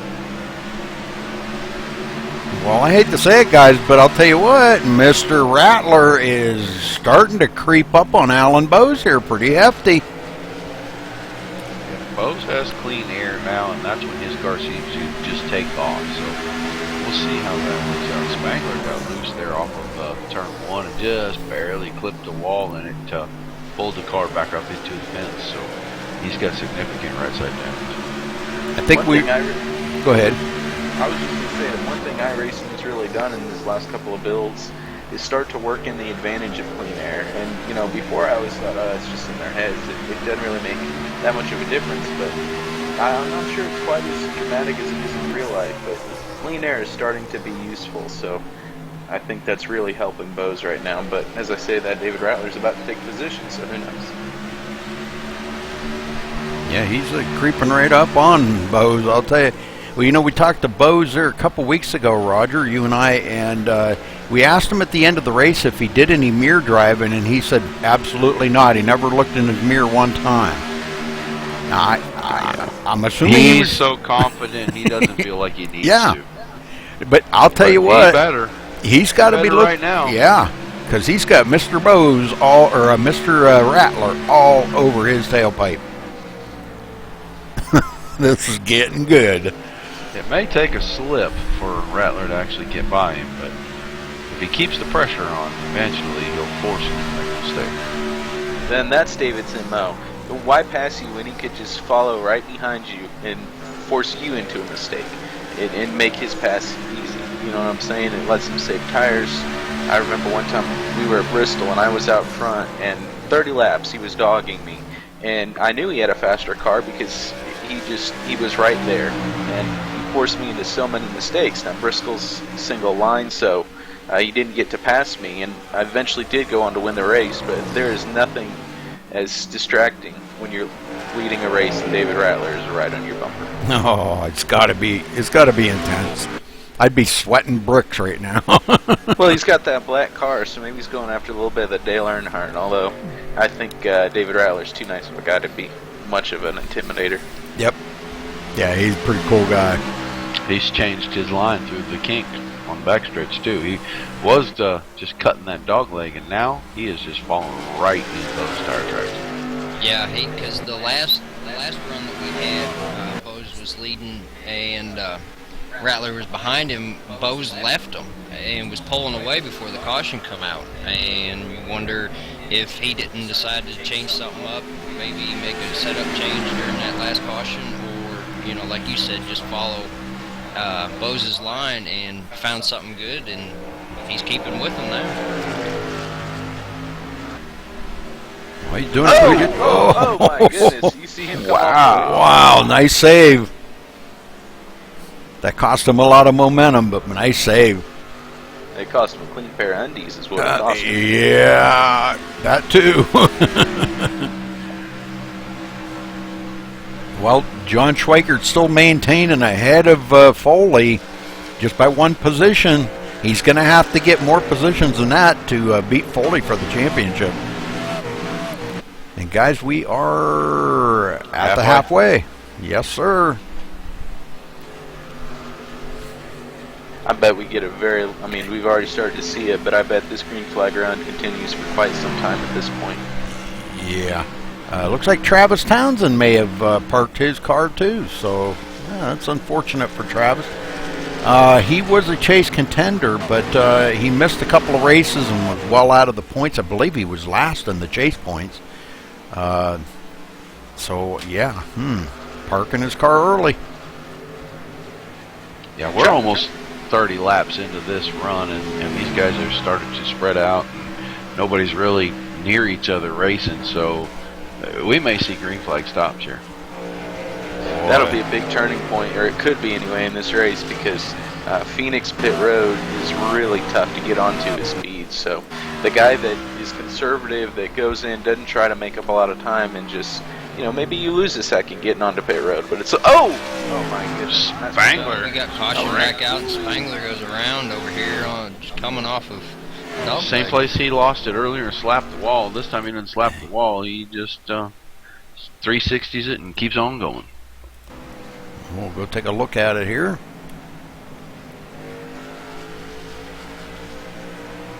Was that coming off of turn 2? Was it? Yeah, it's coming off of turn 2. Remember everything we were just talking about with green flag pit stops and all that good stuff, long runs? Yeah, good going, buddy. Way to be. Jinx. Jinx.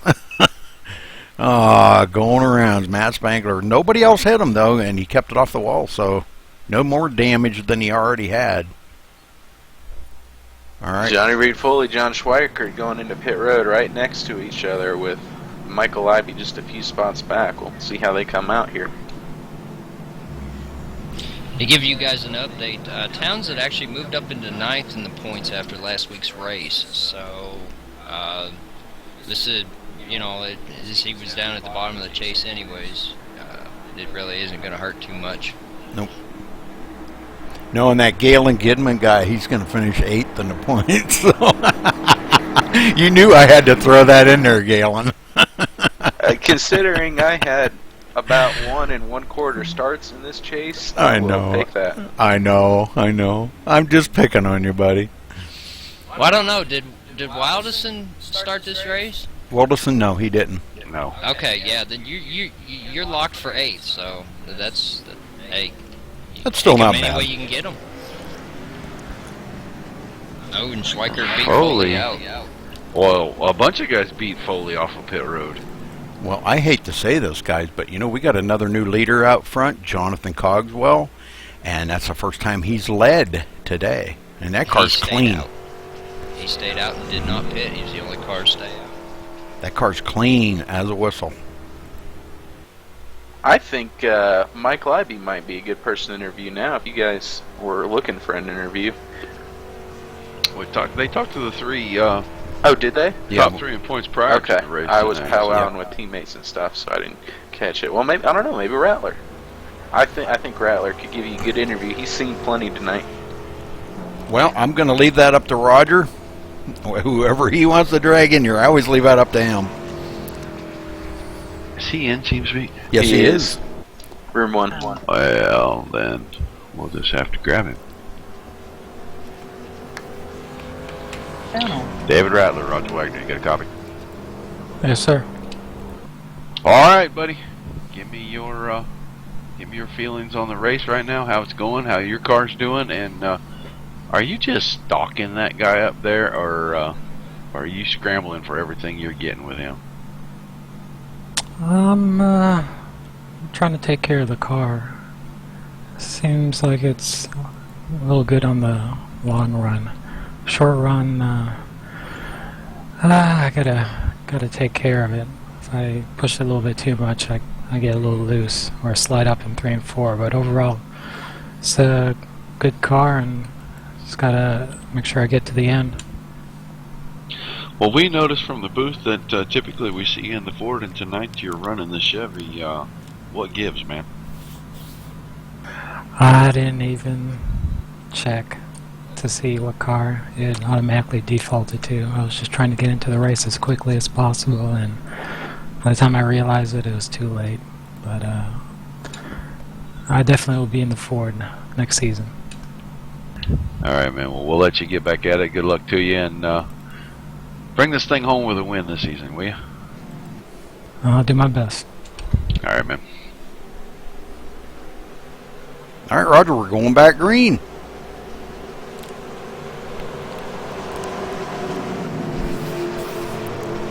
Yep. Pace car in. Bows and nailing the gas. Wow. And look at Schweikert going right with them. No surprise there. Orchestrated again, I'm sure. Rattler hanging right with them, though, on the outside. Look at sneaking back up into this picture and has a good run. Here's that 24 car, Thomas Prenner. And, Thomas, he's in a new car. He's running the Toyota chassis tonight. He's used to running Chevys, so... just the dashboard is a little bit different than that. Takes a little getting used to. Car handles just a little bit differently, some think. And wow, Bose. Practice. Wow. Wow, Bose. And way off the wow, Bose pace. Wow. What is going on here? Did he just pull over for it? Now, that's what it looked like. I don't know, but he almost stopped that car getting it down into turn 1. Rattler out front now for the first time today. Coming to the stripe here, going to lead his first lap on lap 96, taking lap 96. Bo's blinging a little bit too, by the way. It looks like he got loose, and I have to wonder if at the same time he also started struggling with some connection issues and wasn't sure where the other guys were. Because, you know, I get the feeling just from what I'm seeing that he's pulling for the one car in this championship, but it would be hard for me to imagine Alan Bowes just pull over that drastically to let him by. Yeah. It'd be hard to imagine him It'd be hard to imagine him pulling over for any reason and just letting somebody else win. And we can see it's clearly not an engine problem or any kind of a tire problem, because he was side by side with Foley for a lap and he's pulled back ahead of him, so it's clearly he had something going on and just felt like getting out of the way.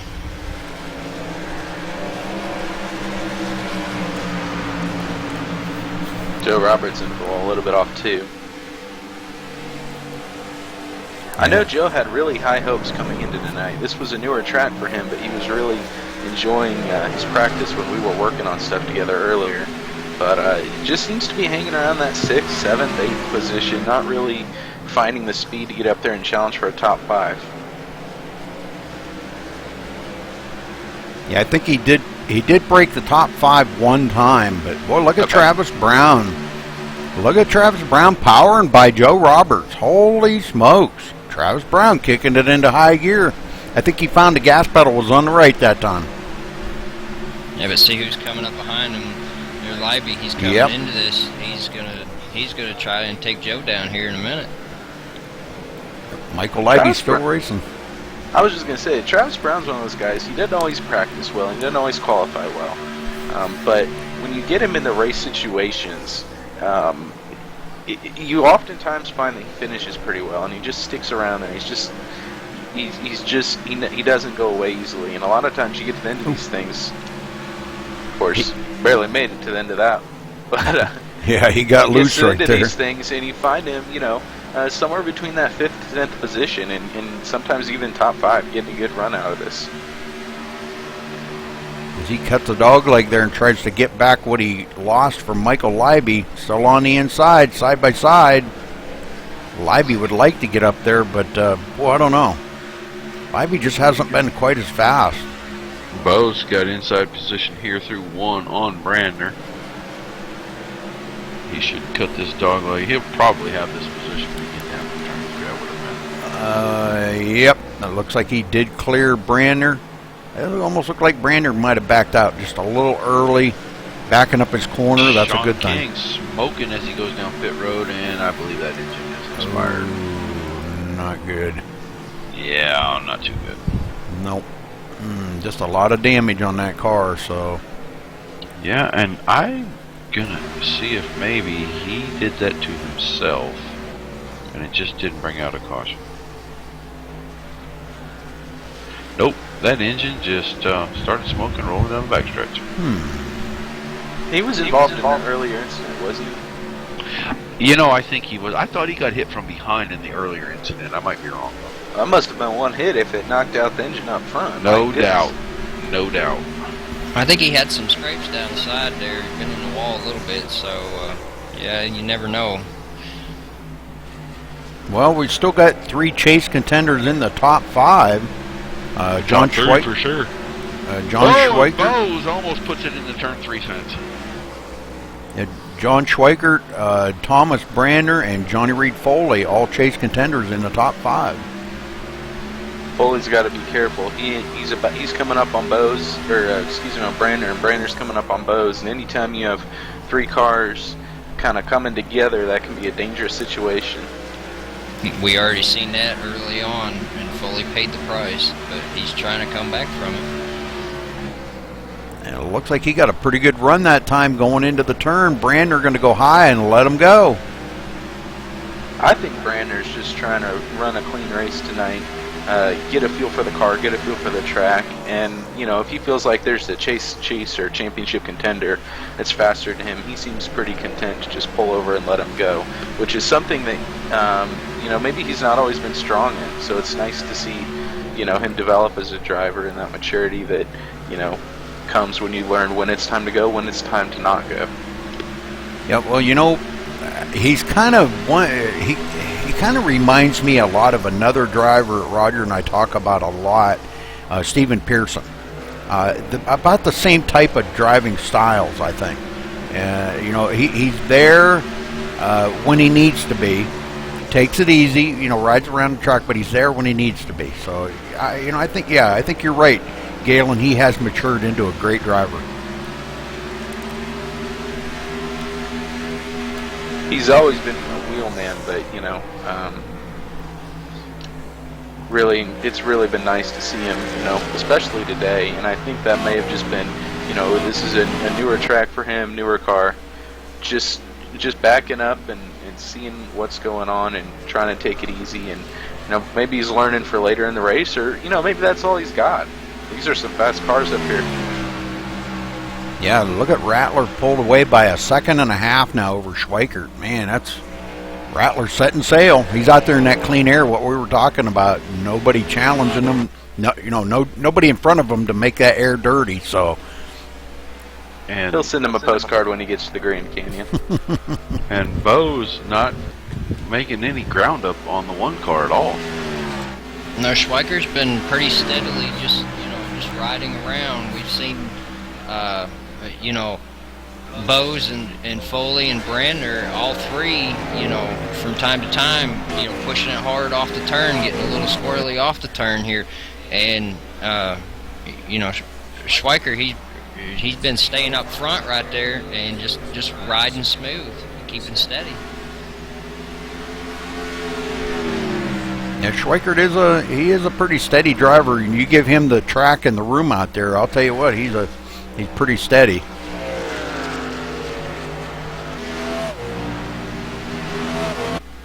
Kind of think that damage may be hurting him more than he would like to admit. He seems to kind of be falling back towards the clutches of Bose, who even Bose I just heard expressing on the radio a few seconds ago his frustration with the car and how he was driving it. So Bose is coming up on him. Foley was closing up. I kind of think Schweikert's car might be going away just a little bit, and with Foley closing in, that's not what he wants to see.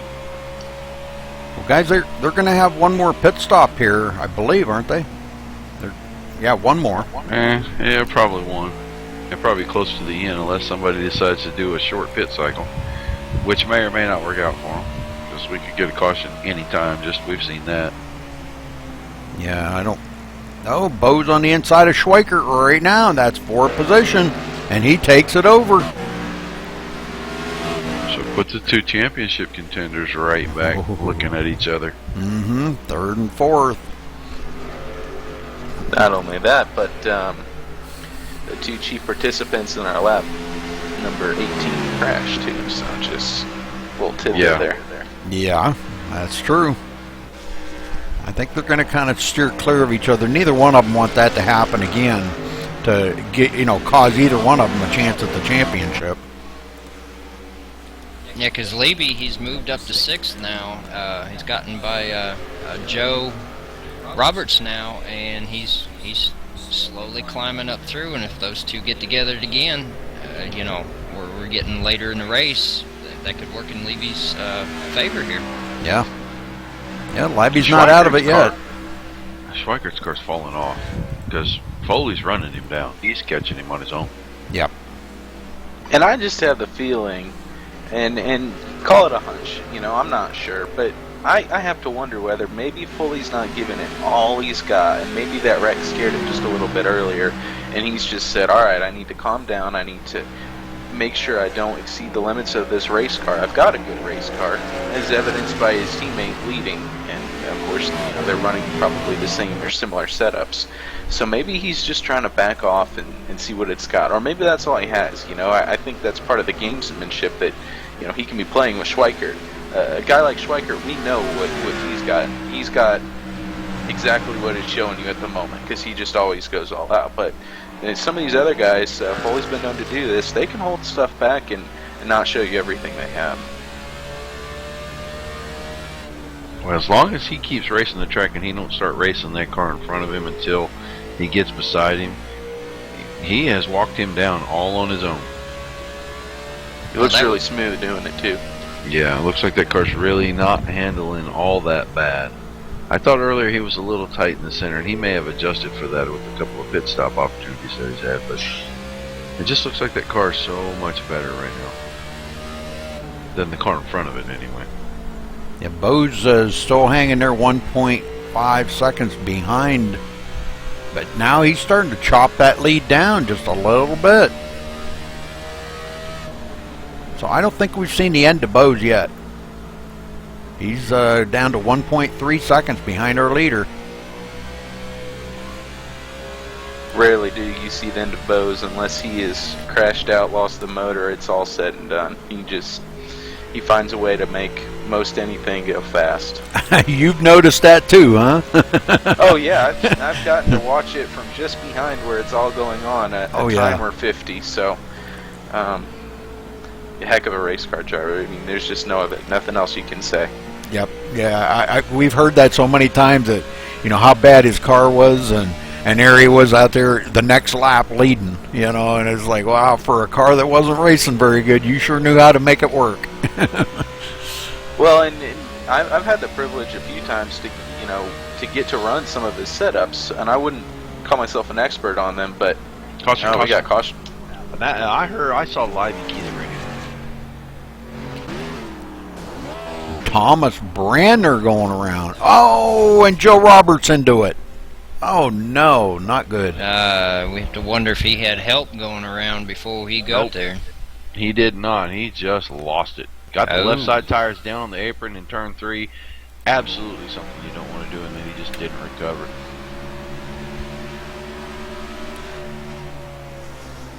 Oh, Could my not goodness. save it. Wow, and Roberts Libby killed him. Libby barely got through that, just barely. I think that was probably Libby just breathing a sigh of relief on the radio there. Oh man. Oh yes. Oh, I'll bet he's gonna have to clean his shorts when he gets done. That looked 4 pretty bad. tires, fuel, and a pair of Hanes. Yep, pair of hands. Man. And this is about where Joe Roberts come up through, I think. And I don't know if Joe knew which way to go. I got a feeling, and I might be wrong, but I'm probably not, that we're going to see a speeding penalty handed out right here to one of our championship contenders on pit road. Oh no. Well, who was it? Let's see. You watch the 5 car when he comes off pit road. He don't have to slow and let everybody go by. Oh boy. Michael Libby, huh? About 72 Trying to make miles up that an lost hour. ground. Ooh, I think the cones are inside that wall, though, aren't they? I thought it was at the orange dot. Bo's beating Rattler off of pit road, guys. Woohoo! That'll be a fight.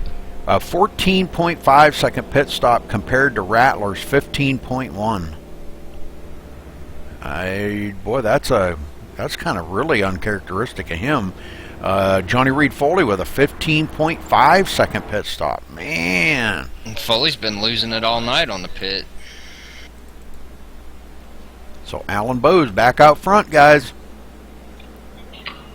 Yep. And he was actually, I think, closing in anyway, so it was probably just a matter of time. But now he doesn't have to fight him. He just got to keep ahead of him now. He gets to stay out there and gets to get that clean air like we've been saying so far all night. He may just leave him in the dust as he has early. And yet still, we get to see the 1 car and the 3 car. And now, I guess, Libby didn't get a penalty because the 5 car right there all bunched right back up again. Yep. Well, Thomas Brander, Joe Roberts, 2 more victims fall out of the race. This is going to make it harder. This is actually working to Foley's advantage. Less cars on the track. This is actually working harder and harder against Schweikert and Libby now. With less cars, this is making it harder for them to get that many more spots over Foley. So this is going to be tight here. They needed those extra cars on the track for the rest of the race. Well, that just keeps it in a position where probably whoever finishes highest in the standings probably takes this thing home. Roger, you got Alan Bowes in here? Or? Do we have Alan Bowes? Yeah, he's in here. Well, we'll have to make this really quick. Alan, we saw you slide back. You started working your way back up. Caution helps. Are you going to be able to hold off David Rattler? Yeah, I made a few changes to tighten myself up on the long run and not, short run, and not get too tight on the long run. So we'll have to see how that goes. But we're about to go green, so yeah. Well, we'll let you. Well, see ya. There we go. See ya, buddy. Pace car in. And he nails it. Wow. And that's, man, he is so good at that. Letting those kids get the run and then holding it up. Now Schweikert on the inside of David Rattler. And look at Foley. Foley, big run outside of Schweikert. Rattler on the inside. Rattler with a huge run. It was a good move by David right there. Man. Foley's got to be careful. He'll get the raw end of the deal if Schweikert overdrives that corner.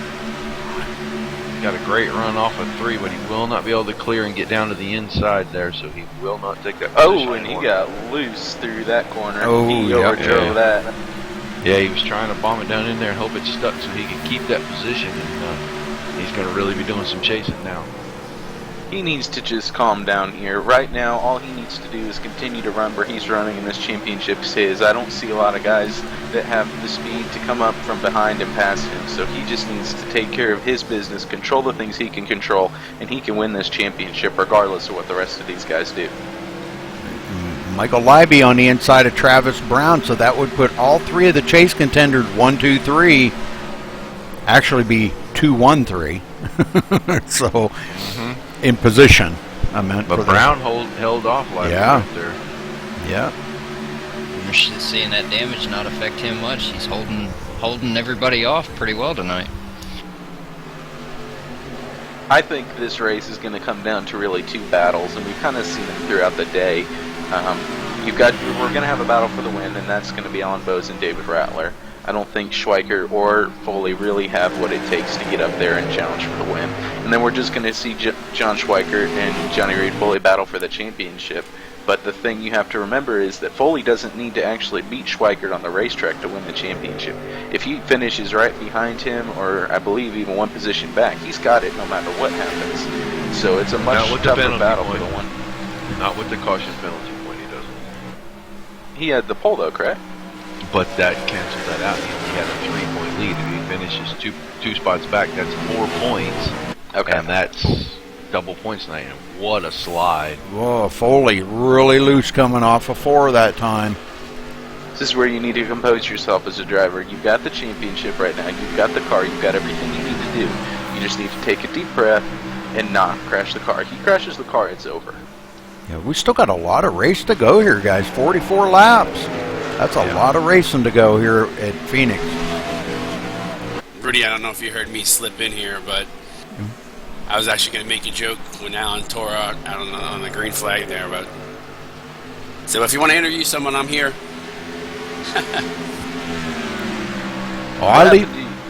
Go ahead. I was just going to say, you had a rough ending to your night, didn't you, Scott? Yeah, it wasn't fun, but I got some personal things going on at home and lost my job this week, so it's been a little bit of a rough week for me and didn't really get much seat time, practice time tonight. That doesn't sound like any fun, man. Glad you were able to make it out here and put some laps in while you could. Hey, I live for the IWCR. Friday nights are my time to forget about real life and have some fun. And we got a hell of a battle for the championship too. Sorry, Roger. These 2 battles right here are really getting pretty good. This battle for the lead is really exciting right now. I mean, Rattler is working that bumper over. He's not doing anything to jeopardize either car. He is just working Bowes. And Foley is doing everything he can to get up here and put some pressure on Schweikert, try to get ahead of him. Yeah, these guys quite a ways back, man. Well, I guess they're not real far, but they're Foley into the wall. Foley in, yeah. Ooh. He needs to compose himself here. Well, maybe you need to go talk to him a little bit, Gale, and calm him down. I'm just saying, somebody needs to calm that boy down. He needs to just take it easy right now, even if he had to, well, he don't really want to lose a position. He just needs to maintain that 4th position right now, and he's got this championship. Yeah, try telling Thoroughbird not to win a race. I mean, come on. I know it. It's when it's in your blood, it's in your blood. That's why we race, right? Yep. But I know, the racer in us tells us that, we want to get up there and win, but, he's got to look at the big picture, the championship, and just maintain right now, and don't worry about the win right now. Worry about the big picture, take that championship. And to forget about the win completely. Right. The 2 guys up front are going to battle for the win. He's battling for a title. All he needs to do is drive the car to the finish, make it to lap 175. Mm-hmm. Yeah, but it's a lot nicer to celebrate in victory lane when you're the winning car. So. That's but true. He doesn't have a car to win this race. It's nicest to celebrate, period, though. So, I guess. Yep, there's the battle for the lead here. I don't mean to interrupt you guys. Rattler's got a good run into 1 here, going down low under Bose with lap car in front of him. Bose was dead sideways down the front stretch again, too. And how's this lap traffic going to work? They're going to 3 take wide. it 3 wide. Yep. And it was just like he wasn't even there. Cogswell wasn't even there. Cogswell did a really good job. He saw what was happening. He understood the situation. He realized these were guys going for the win. They were cars that were a lot faster than him. He got up out of the way and showed a lot of good respect. Well, looks like we've lost another one. John Berga taking his car behind pit road. So, man, guys are dropping like flies here.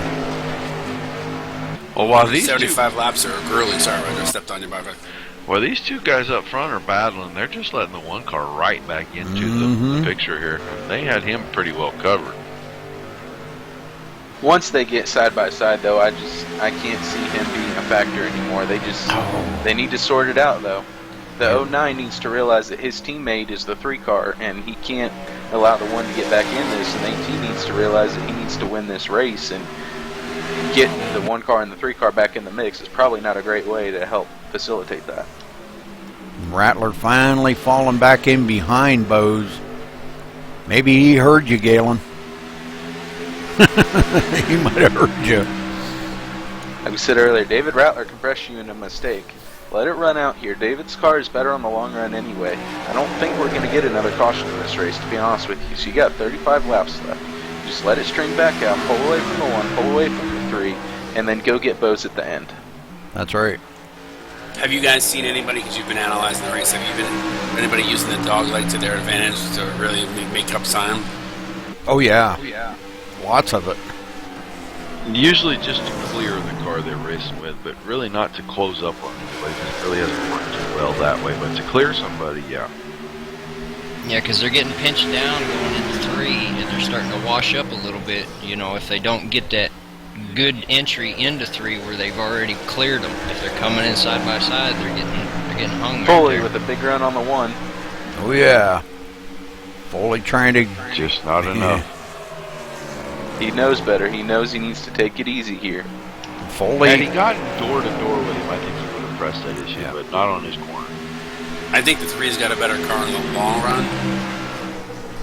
The last long run we had too, he was catching Schweikert, so it'll be interesting to see if this goes green, if he can pass him. 32 laps to go, guys. Coming to 31 this time by. And with football season starting here, you hear lots of football commentators, Sports Center, all that kind of stuff, and the analysts always talk about situational football.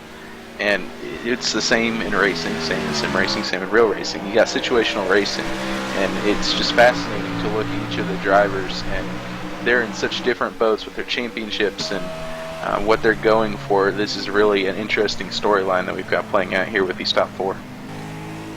Definitely. You had 2 races within the race, so yeah, race for the win and race for points. So this is really, really awesome. And for all these guys, the biggest battle is with their mind. You're in Bose's position. You cannot let Rattler being right on your bumper rattle you. You cannot let that get to you. If you're Rattler, you cannot allow yourself to be over aggressive and mess up your tires, mess up your car. Like he like just that, did. Off 4. You cannot allow stuff like that to happen.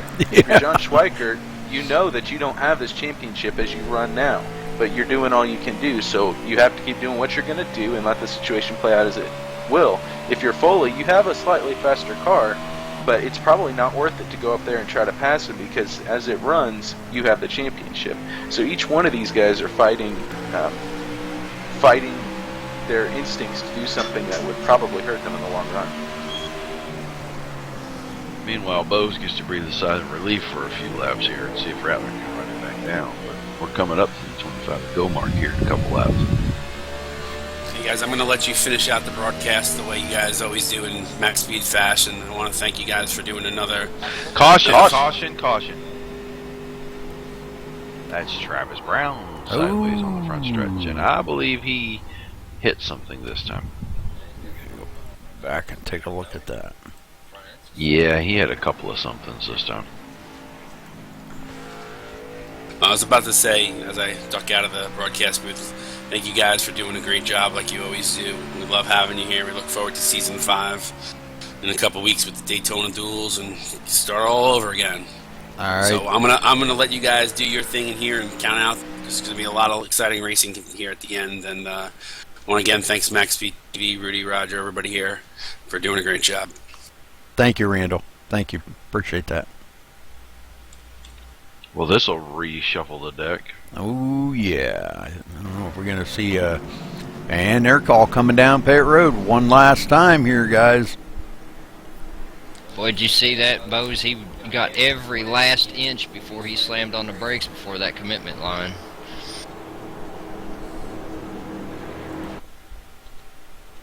Now it's going to be a race off of pit road, and this is going to make it interesting. Whoever gets off of pit road first, boy, I don't know. That could set it in stone who the winner is going to be. You think you're going to see any two-tire changes? Not if you want to finish well. Yeah. Okay, but if you're Matt Spangler, you might try it. Yep.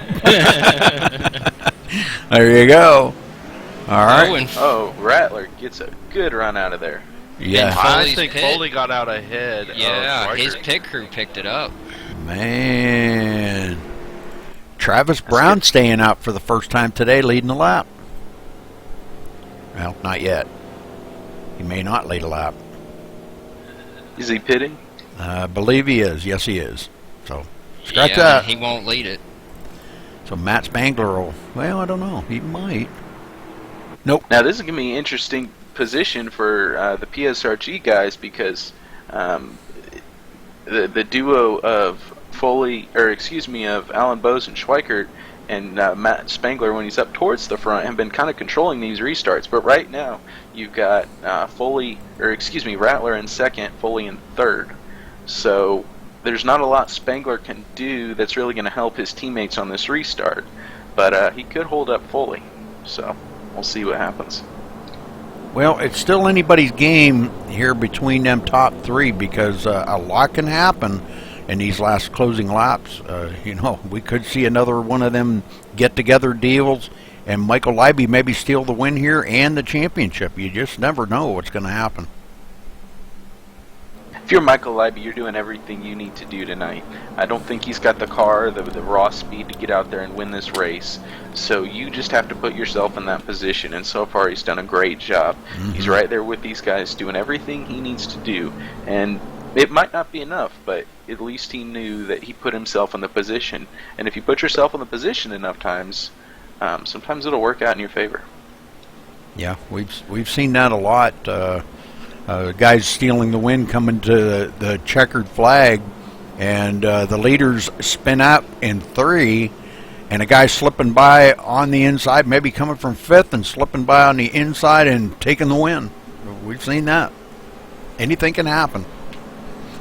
Well, we've got about 23 laps when we take this green right here to get to the end. Get them going, Roger. All of our contenders inside the top six. Matt Spangler on 2 tires, everybody behind him on 4. Risky gamble, but he wasn't making up any ground before the caution, so we'll see how this plays out for him. Pace car heading for pit road. Spangler holding them down. Green flag in the air. He gets a run, and Schweikert hammers the back of the 9 car, crushes his nose in. Oh no! Oh my goodness! Oh, Schweikert up! Oh, into the wall! That's the championship, folks, right there. Oh, and he's got a ton of damage on that car. Look at the whole front the nose clip. is gone. Yep. It looked like Foley pushed up, and he went after that damage he already got from rear-ending him. Looked like he got pushed up, and he just went straight up to the wall. We're going to ride along here on this restart. Oh, there's where he got into the back of Rattler. I wanted to check this out here. And right here looks like going into turn 1. Foley kind of drifts up the hill a little bit, maybe. And that sends Schweikert up the hill right into the outside wall. Ouch. Taking the front clip right off of that thing. Doggone. Man, Rattler had to really get on the binders down here in 1 on the inside of Spangler, and that checked Foley up too. Bo's got a big run. Foley needs to just let Bose by if he comes that direction. He's got the championship. There's no contest right now. He needs to let the faster car by. He does not need to put himself in a position where his car could sustain damage, because unless something happens, this championship's his. And like Randall said, or you said, I guess earlier, you go tell him that, because that ain't going to happen. The racer's in us. He's racing for that position, and he just does not want to give it up.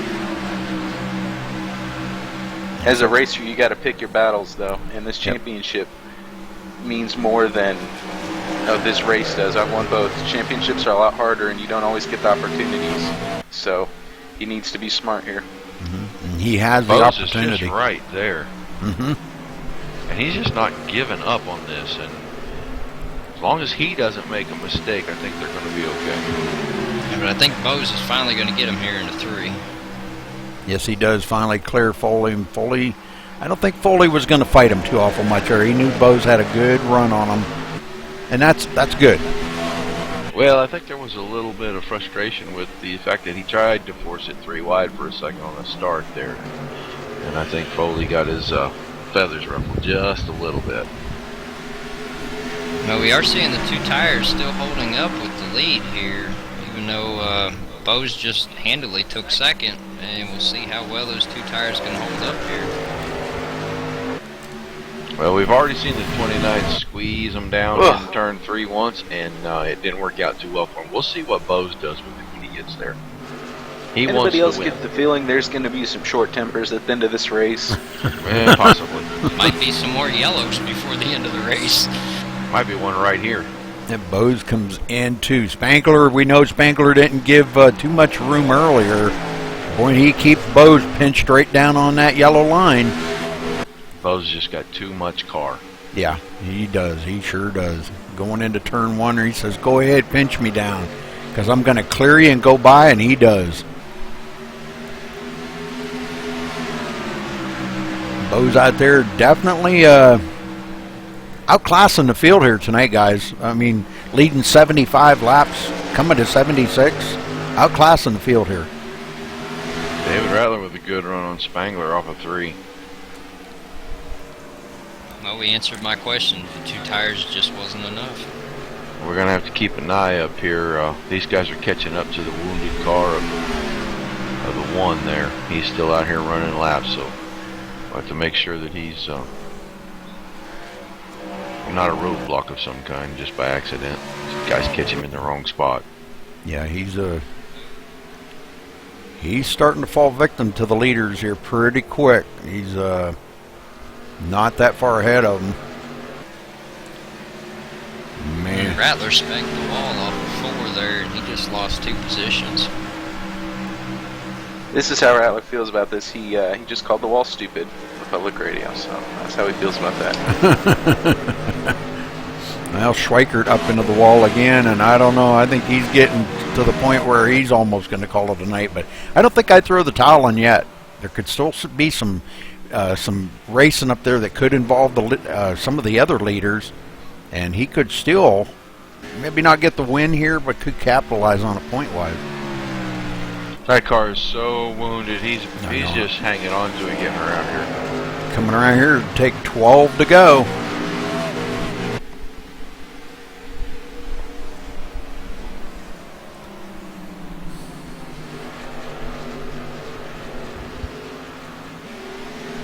Foley running in the third place. That's pretty much, I think, going to sew it up for him for the championship here, as long as he just finishes. Just stay there and finish. You just have to imagine the position his mind's in right now. He's probably thinking about that restart. He's thinking about what happened early on in the race. He's trying to stay focused. He wants to go get Spangler because he's probably got a faster car, but he knows he just needs to keep turning laps. And these 10 laps will be the longest 10 laps he's run in a long time. Mm-hmm. Well, I hope I hope he has a lot of good things to say when we interview him about his race here tonight. I know he's probably going to feel bad about the contact between him and Schweikert, because that's not once that they were together. That was 2 times they were together in this race. So, well, and the first one you can look at was a really poor aggressive move. This last one, there was no intent behind that. I think he thought Bose was staying into it down there into 1. And he moved up a little to make sure Allen had room to get in on the bottom and not get into him. And, you know, he already had the 1 car on the outside of him, and he just nowhere else to go.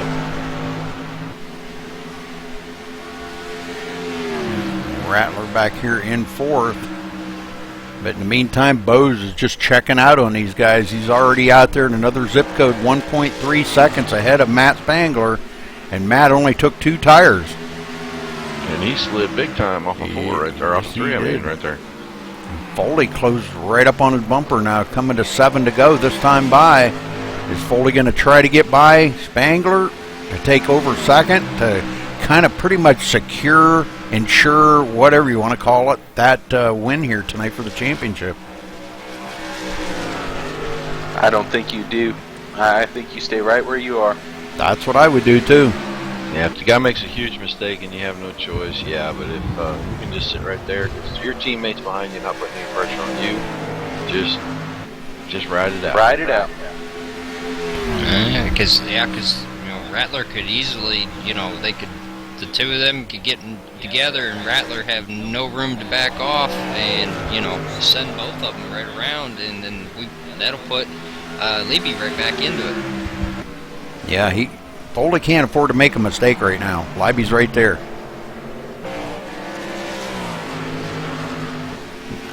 Caution right now would be crazy. Oh, wouldn't it? Yeah.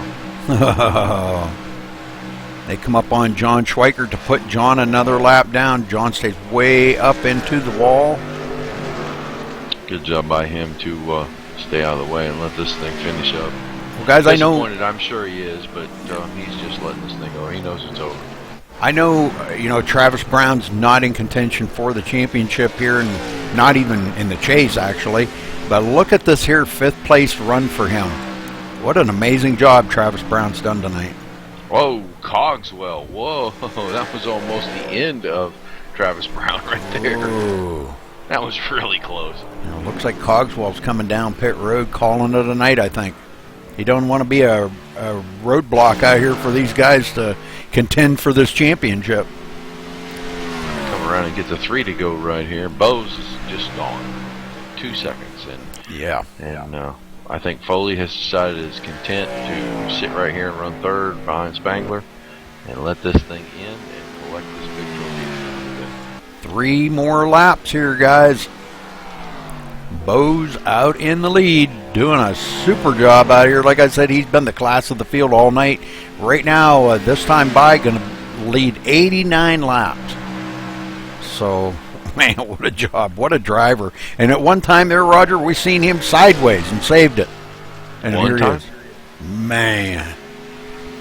It seems like I think 1 time per lap, maybe. Yeah, 1 every 10 minimum. He's been sideways so many times tonight. And Foley's up here. There he is again. Look at that. Look at that. Oh, my God. Wow, how does he do that? He's got to teach me his techniques. And still maintain that lead after all that. White flag. Yes, sir. White flag is in the air. Foley's going to make this move here for second on Spangler on the last lap. And Spangler going to squeeze him down. I think that might be kind of an ill-advised move, but at this point, you're probably going to win it either way, so I guess you're going to go for it. And he's door up to door with him going into 3. He doesn't want to risk it. Alan Bowes coming off of turn 4, sideways, slipping and sliding and trying to make it a good victory dance. Good job for Alan Bowes. A lot of contact down in 3. Who won? Who took second? Rattler, because the 29 got in the side of the 3. Oh, no. Yeah. Oh, no. Well, let's see. Didn't cost him the championship, but... Foley going to finish 4th then. Okay, I see. Well, we got a lot of congratulating to do here tonight, Roger. So, man, I'm telling you, let's get after it here. I got to close some stuff out here. I got just too much stuff open. We're going to do these one at a time. Okay, sounds good to me. Good. I'm going to step aside and let you guys do all the interviews, too. All right.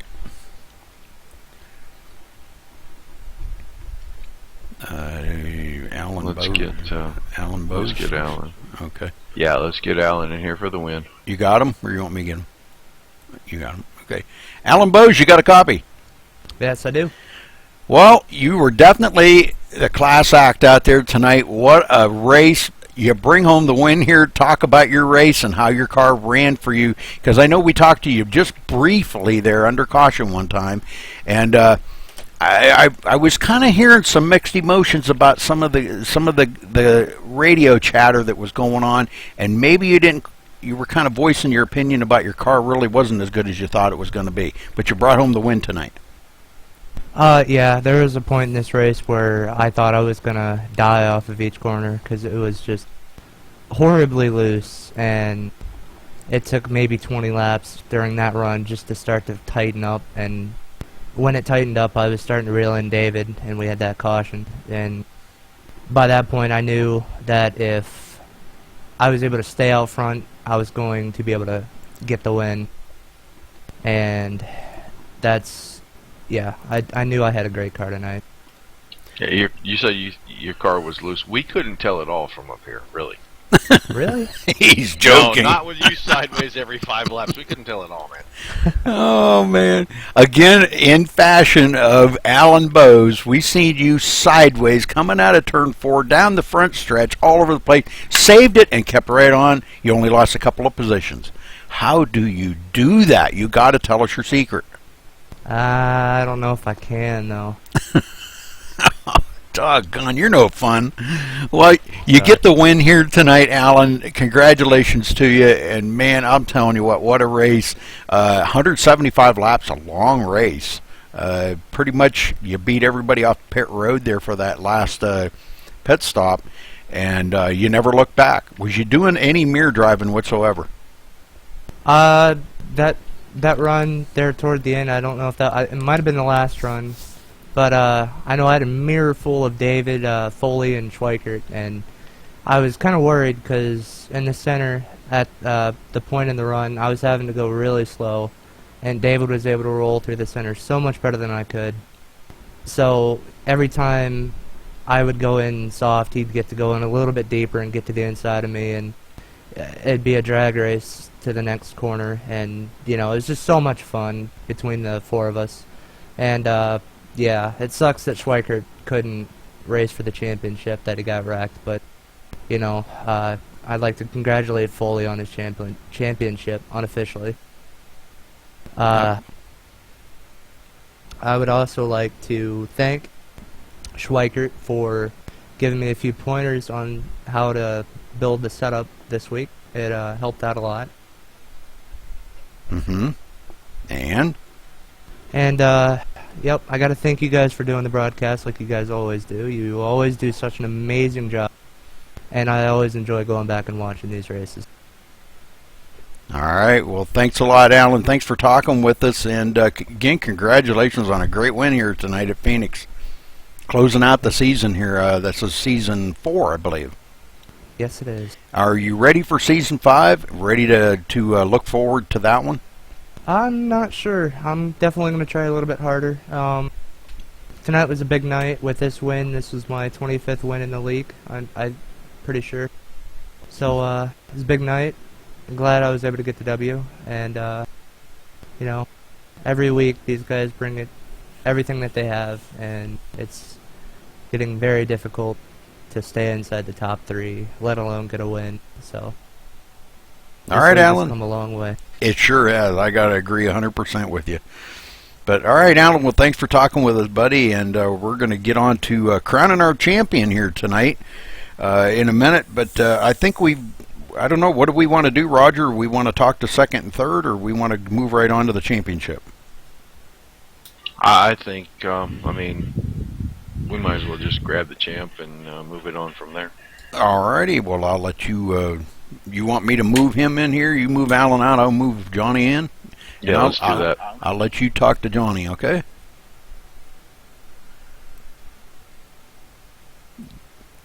Johnny, you there? Hey, how you guys doing? Well, congrats, champ. Hey, man, this is a good feeling. This is the first time I've won one in the Winston Series, so this is really friggin' awesome. A lot of hard racing out there. Man, tell us about that early incident. It was pretty simple. Bose and Schweikert had made a little alignment with each other. They were going to work with each other. They were going to help each other, and that kind of left me alone. I didn't even know Davis was showing up until the last minute there.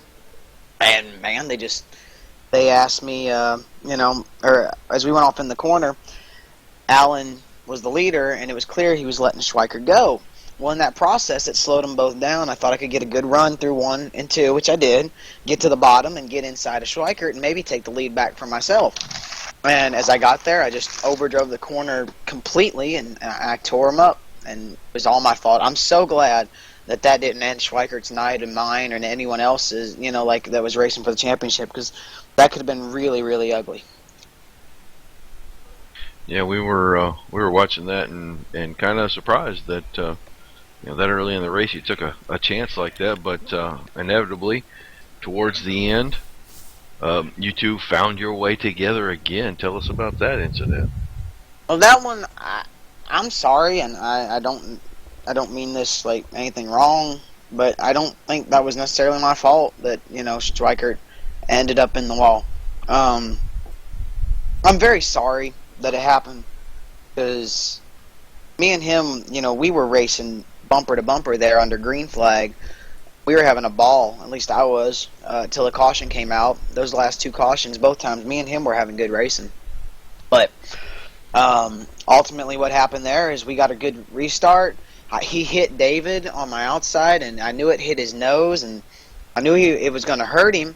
But then Bose threw it inside on me, and I thought Alan was just going to throw it on in there. I really did. And I had no idea he was going to let out, and I thought I had to give him room. And so that's what as I got into the corner, I was so busy watching my mirror, I missed my mark a little bit, and the car only wiggled a little bit.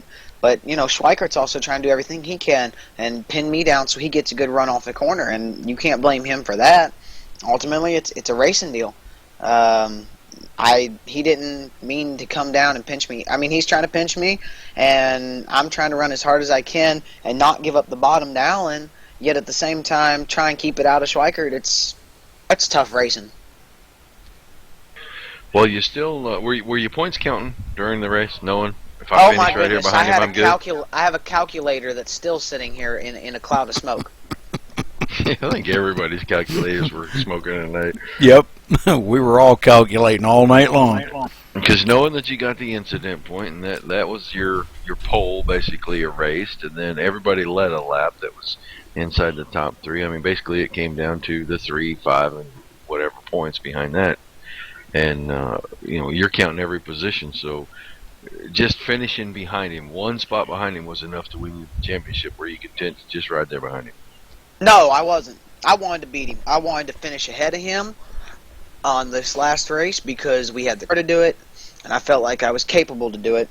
I know he's a great competitor, and I know he's fast, but I wanted to earn that championship, and I wanted to finish ahead of him, and I was willing to do everything in my power to do so. Unfortunately, that ended up taking him out, and I mean, I'm sorry that happened, but I still don't feel like that was necessarily something.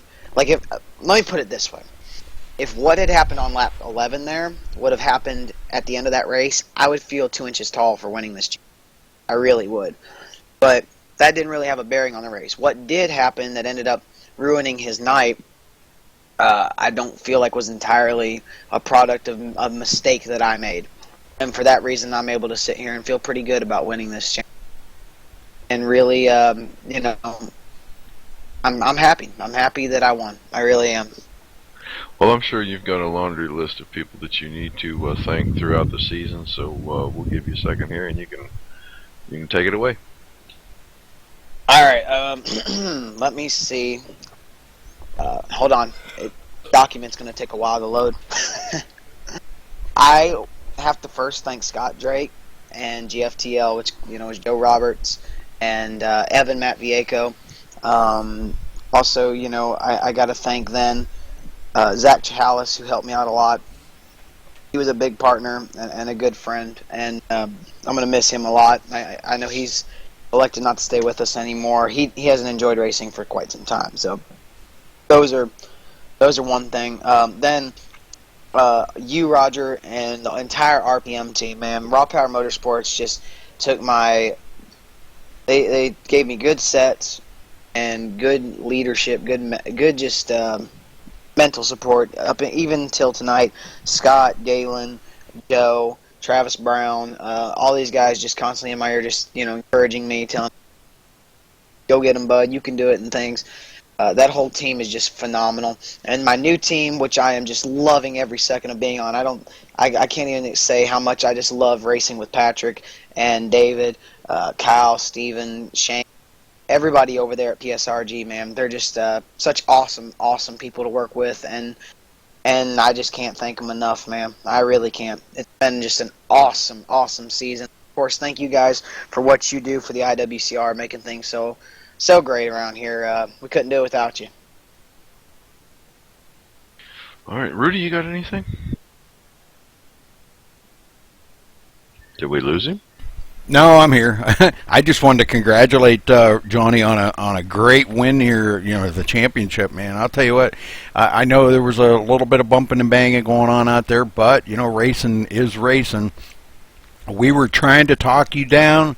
If we'd have had you in the booth with us, I don't know if it would have done any good, but all of us in here were trying to talk you down just to ride it out, but it's just not in the blood of us racers. You're just not settled for riding behind somebody to win a championship, by winning or taking in third place. May have cost you a little bit here, cost you one position, but you still brought out the championship here tonight. So I just want to say congratulations to you, Johnny. I'm really thankful. I really had a good time tonight. I enjoyed it. Tomorrow we're going to be heading out, and we're going to have the final race for the Truck Series. I got a 37-point lead. Pretty much need to start and park to win that, and it'll make IWCR history. We'll be the first person to win both championships in the same season. That's going to be really exciting, but you're right, Rudy. You don't just want to ride it out. Fact is, I knew I had John Schweikert beating the championship, but I wasn't satisfied with myself. I felt like I needed to prove something, and that's what I was setting out to do. And with that last restart, I knew if I didn't I was being conservative on the starts the whole time after what happened on lap 10, and I knew I just was going to have to get up on the wheel and go for it here, or I was going to be the odd man out. Very good. Well, good season. We're looking forward to next season. That you say that'll be starting in a couple of weeks? That should be about 2-3 weeks. We're going to take 1 week off and possibly a second, and then we'll have the duels. So we'll be 2-3 weeks away. Very good. All right. Okay, Johnny, thanks for talking with us there. Roger, who we got next? Well, who finished second in the points? Well, we don't know that for 100% sure, but I'm gonna assume probably Michael Libby did. Yeah, I imagine Libby did. would be my guess. So give me 1 second. We'll see if they've got the points up. Because I know normally they're really good about that. You know, congratulations again to Foley. Alan Bose tonight for winning. You know, it was a great championship battle. Unfortunately, it ended with wrecked car, kind of hurting out of the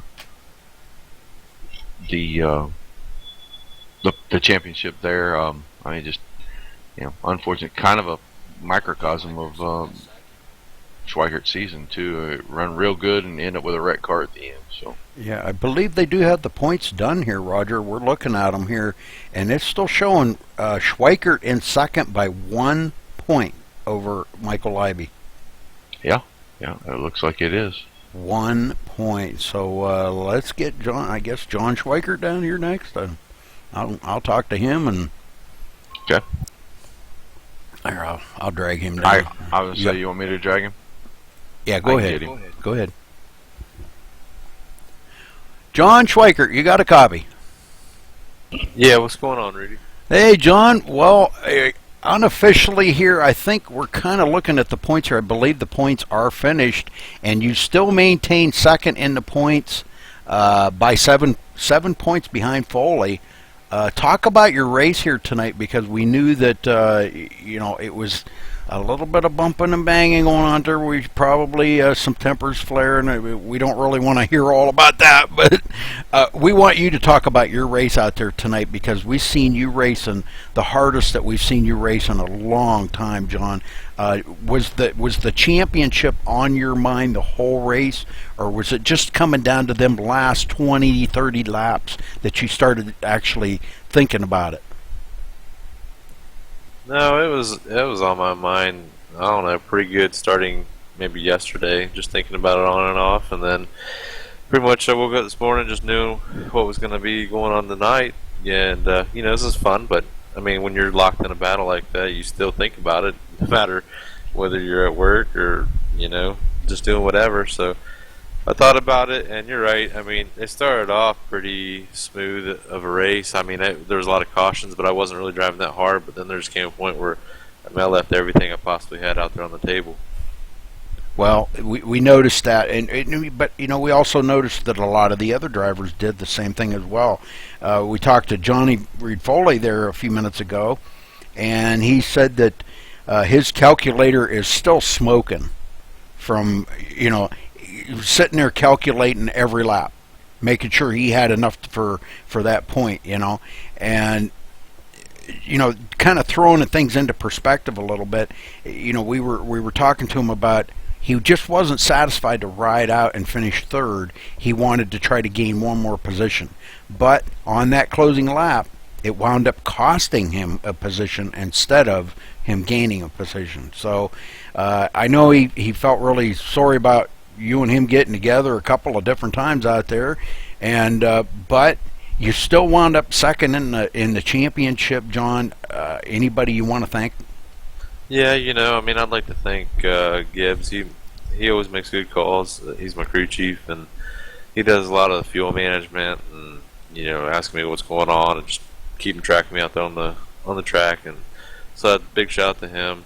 Thank my team, Matt, and Keith, and Ken, and Corey, and everybody. I mean, if it wasn't for them, I mean, we all work really hard. We're not a real big team like some of these others and real fast, but, you know, we just give it all we got each week. And, you know, thank my brother and you guys and the league. It's been fun. I mean, I'm a little bit disappointed. I mean, it's just been a rough chase for me, but oh well. Well, you managed to survive it and come home second in the chase, so that's pretty amazing. What are you looking forward to next season? What are you planning on taking with you out of this season? You're looking forward to next season. I mean, I'm hopefully looking forward to some better racing. Hopefully next season we put some stuff behind us. I don't know, maybe some grudge matches will stop, and some give and take and some respect can go back and forth two ways, and, you know, we can just put some stuff behind us. But it takes two for that to happen, and I don't know. I'm just looking forward to some fun racing hopefully next season. Very good, very good. Well, it's been great talking to you, John, and I'll tell you what, you've ran one heck of a season this season, and I wish you the best of luck next season. Thank you, Rudy. I've always enjoyed your broadcasts. Sometimes I go back and watch them, and they're just outstanding. So you do a really good job up on the booth. Well, thank you, and give a big shout out to your brother. Tell him we wish him, well over there, and make it home safe. Okay? Absolutely, will do. Thank you. Thank you, sir. All right, let's Aaron. Let's see if we can get third place Michael Leiby down here. I believe. Oh, sorry, Michael. I didn't know. Sorry, you were still talking. No, we're good. Okay. Well, it looked official here. They've got the points done. And I guess you finished third place, 1 point behind John Schweikert. What a race you had out there today, Michael. Yeah, it was really eventful. I just didn't have enough car to compete in the top, 5 or so. So I just kind of rode back, just kind of hoping that luck would fall my way and possibly get ahead of Schweikert or Foley. Well, we watched you pretty much the whole race, and as Johnny Reed Foley, attested there that his calculator was just smoking because he was calculating every lap to see where he needed to be, staying ahead of you and John Schweikert, knowing that, the three of you started this race within 5 points of each other. And that has to be, I don't know how all the past seasons have finished up, but that's got to be some kind of a record or close to a record of that being that close and going into this race here tonight being such a tight battle. But you come out of it in third place. Are you happy with the season? Yeah, I couldn't be happier with the result. I said before this race, I don't really care where I finish in the standings. It was a really fun season, and I enjoyed every single race. These guys that race each and every week are a blast to drive with, and I hope a lot of them come back next year so we can do it all over again. All right. Well, Roger, I know you got lots of questions for Michael, so I'll let you have the floor, buddy. First, I just want to tell him congratulations on, third. From watching last season to watching you this season, huge improvement. You've actually probably one of the most improved drivers in the series, and I know it's kind of sour grapes to take third, but considering the company that you were keeping to stay in that championship, got to be pretty satisfying knowing where you started and where you are. Yeah, I couldn't be happier with where I finished. I was pretty much by myself the whole season. I gotta thank my teammate Tony DeGennaro. He spotted me for probably at least half of those races, if not more, and he was a big help helping me stay in this championship. Well, it looked like in practice you had a car to get up there and compete. Between practice and the race, kind of looked like maybe you lost a little something. What happened there?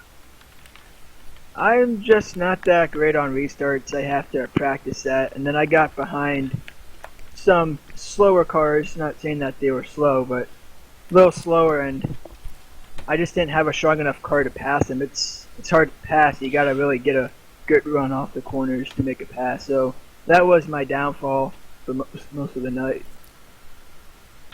Well, are you going to have a little more help next season, or are you going to have a bigger team next year?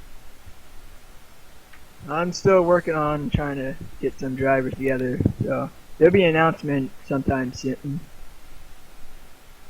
All right, man. Well, congratulations again on a great season, and we'll look forward to watching you try to improve on that next season. Thank you. Rudy? All right, Roger, we're going to run down through the results here real quick, and we'll get the heck out of here. Looking at it here, let's see. Alan Bowe's coming home the winner here tonight, winning the race, but not the championship. David Rattler finishing second with, quite the battle there between him and Matt Spangler and Johnny Reed Foley on the last lap, which we didn't get to see because we were focused on our winner. But David Rattler coming home second, Matt Spangler third, Johnny Reed Foley, our champion, finishing fourth. Travis Brown, great run for Travis, finishing fifth. Michael Leiby, coming home third in the points, finishing sixth today. John Schweikert taking second in the points, finishing seventh. Jonathan Cogswell, great finish for Jonathan today. John Verga ninth, and Thomas Brandner the top 10. Roger. Joe Roberts 11th, Sean King in 12th, Travis Townsend 13th, Randall Drake finished 14th tonight, 15th to Tony DeGennaro. Stephen Hollingsworth runs the last and final spot. Really short run tonight for him, only 25 laps, got the car stuck in the fence. They could not fix it, and he ends up 16th. All right, well, thanks for watching, folks. And Roger, I wanted to thank you for helping me, and Aaron, it was good having you in the booth with us. Man, that was awesome. Good to have him. You know, I know he's probably not the most talented commentator, Roger, but I wanted to try to give him a little bit of a fair shake and see if what he thought of it. What did you think of it, Aaron? Yeah, it was all right. It was pretty much, Your mic's up on your head. everything I expected. It was a good race. It was a nail biter to the end. We had a little bit of strategy going through and a little bit of competition to boot. Well, it sure was all of that, man. I'll tell you what a finish for this race. But it was good having you here with us, Aaron. I really enjoyed having you. But thanks, Roger, and we will get out of here. So thanks for watching, and thanks for watching here on MaxSpeedTV as we close out tonight here, IWCR Gen 6 Series, or season finale, and crowning the champion, Johnny Reed Foley. Congratulations to him. Tune in tomorrow night for the season finale of the trucks here at IWCR, and we may see... We got to crown him again. You know that, right? Yeah. He ain't going to fit in a booth. His head's going to be way too big. I know. Yeah. Well, this will be the first time in history, he said, that anybody is sweep the championships like this. So he's going to set an IWCR record tomorrow night. Hopefully, everything goes right. He said all he's got to do is start and park. So we'll see. Yeah, he's got like a 37-point lead or something like that, and just showing up, no matter what, it's going to give him enough, no matter who wins. Yeah. So, all right. We'll see you tomorrow night for another broadcast here at MaxSpeedTV. Thanks for watching.